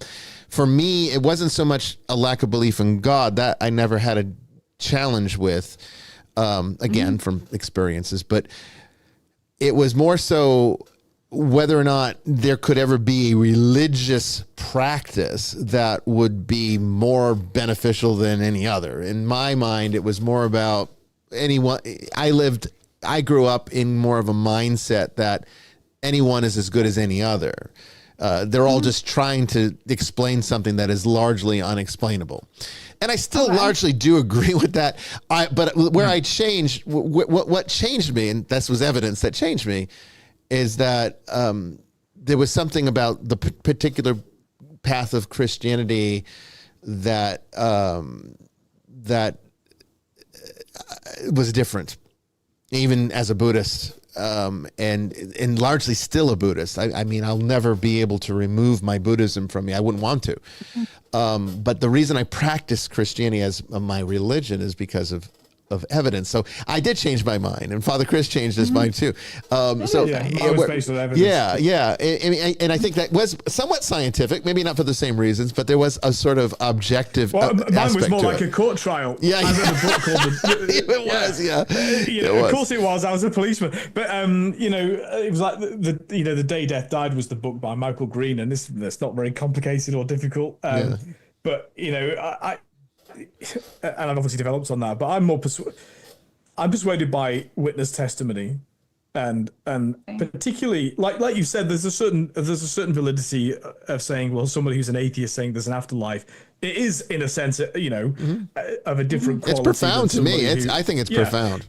But in a similar way, just as profound that the disciples of Jesus and more, but let's focus on the disciples, who all ran for the hills apart from St. John the Evangelist. All of them ran away when he was arrested and crucified, and Peter denied he was a Galilean or knew anything about him. All of those men witnessed the resurrection of Jesus Christ and went from being utter cowards in the presence of Jesus to being willing to be martyred rather than deny that they'd seen him risen from the dead. So that was my entry. In other words, I didn't want to base it on some nebulous feeling. I didn't need it. didn't need it in my life. I wasn't going through some trauma that I needed an answer to. The traumas came after. We all have trauma. Oh my God, yes. Oh yeah. But in other words, it was based upon a solid evidentiary principle that we still believe today. You know, 2 witnesses will convict you of a crime if they say you did it in court. Yeah. And there were multiple witnesses, and you really know if someone believes something if they're willing to die for it. You know, so that was my point of, you know, okay, that seems rational. I can now allow that to, you know, I don't know, something I can have confidence of saying, well, let's suspend my disbelief because now there's a reason to give some credence. Liz, I want to give you one minute to answer Father Chris, but I also want to leave a minute for you to be able to give the audience, you know, any contact information. Yeah, and you need to come back. I'd love to come back. This is so fun. I love it. It makes me really think. I love it. Well, let's do it. Brandon will definitely get you on for the next season. I'd love to have you back soon because there's just too much to talk about here. But I don't want to give it. I don't want you to miss a chance to tell everybody how they can find your book and where, you know, your websites, anything else you want them to know. So go ahead. Oh, okay. Can I just quickly respond to Yeah, we got about a minute and a half, so you're good. Yeah, you're good. Okay. Yeah. You're assuming the stories in the Bible are true. Well, there's multiple stories that get passed down through time, including ones about Zeus. Mm-hmm. So I don't necessarily, I don't believe the stories of the Bible are factually true. I don't think all of them are. Okay. But you do have The to. Bible's a library. But you have to accept that. You have to accept that on basis of faith, because for all we know, I mean, the apostles were fictitious characters. They very well might be. We don't have absolute exaggerating, or I mean, or like most stories passed down through time and translation, there's probably a slight bit of truth, but just like all others, you know, it could be exaggerated, sure. We're gonna have to pick up this. Oh my gosh, we need to pick this up. But real quick, Liz, if you could just say everything you want them to know. Yeah, these are my books. You want to start with the first one. You can find me. The first one is called WTF Just Happened. A sciencey skeptic explores grief, healing, and evidence of an afterlife. And then book 2, you have to read them in a series. Perfectly, it talks a little bit about a court case too, so which is perfect with our conversation. WTF Just Happened. A sciencey skeptic investigates even more evidence of an afterlife and fights for justice with her dead dog. My podcast, all about the WTF Just Happened, all about the afterlife, no woo. You can find it. I'm on I'm not all social media, no Twitter. I'm on Instagram, TikTok, Facebook, mainly on Instagram and TikTok. I'm most active, and website WTFJustHappened.net. Cool. So thank you so much. Outgoing promo. Yeah, no, thank you so much, Liz, for being with us. We will get you on, Brandon. Make sure she's scheduled for next season. Father Chris, thank you. Brandon, thank you. It was great. And you know, if you're out there in the audience and just wondering what the fuck just happened, well, now you know. Okay. Jamie, thank you. Yeah. And next week we're going to be covering Taoism, okay, with a brand new guest again. So Taoism next week, Tuesday at 8 p.m. Eastern. Vestiges After Dark. Make sure you don't miss it, okay? Until then, though, I will see you out there in the ether. God bless everyone.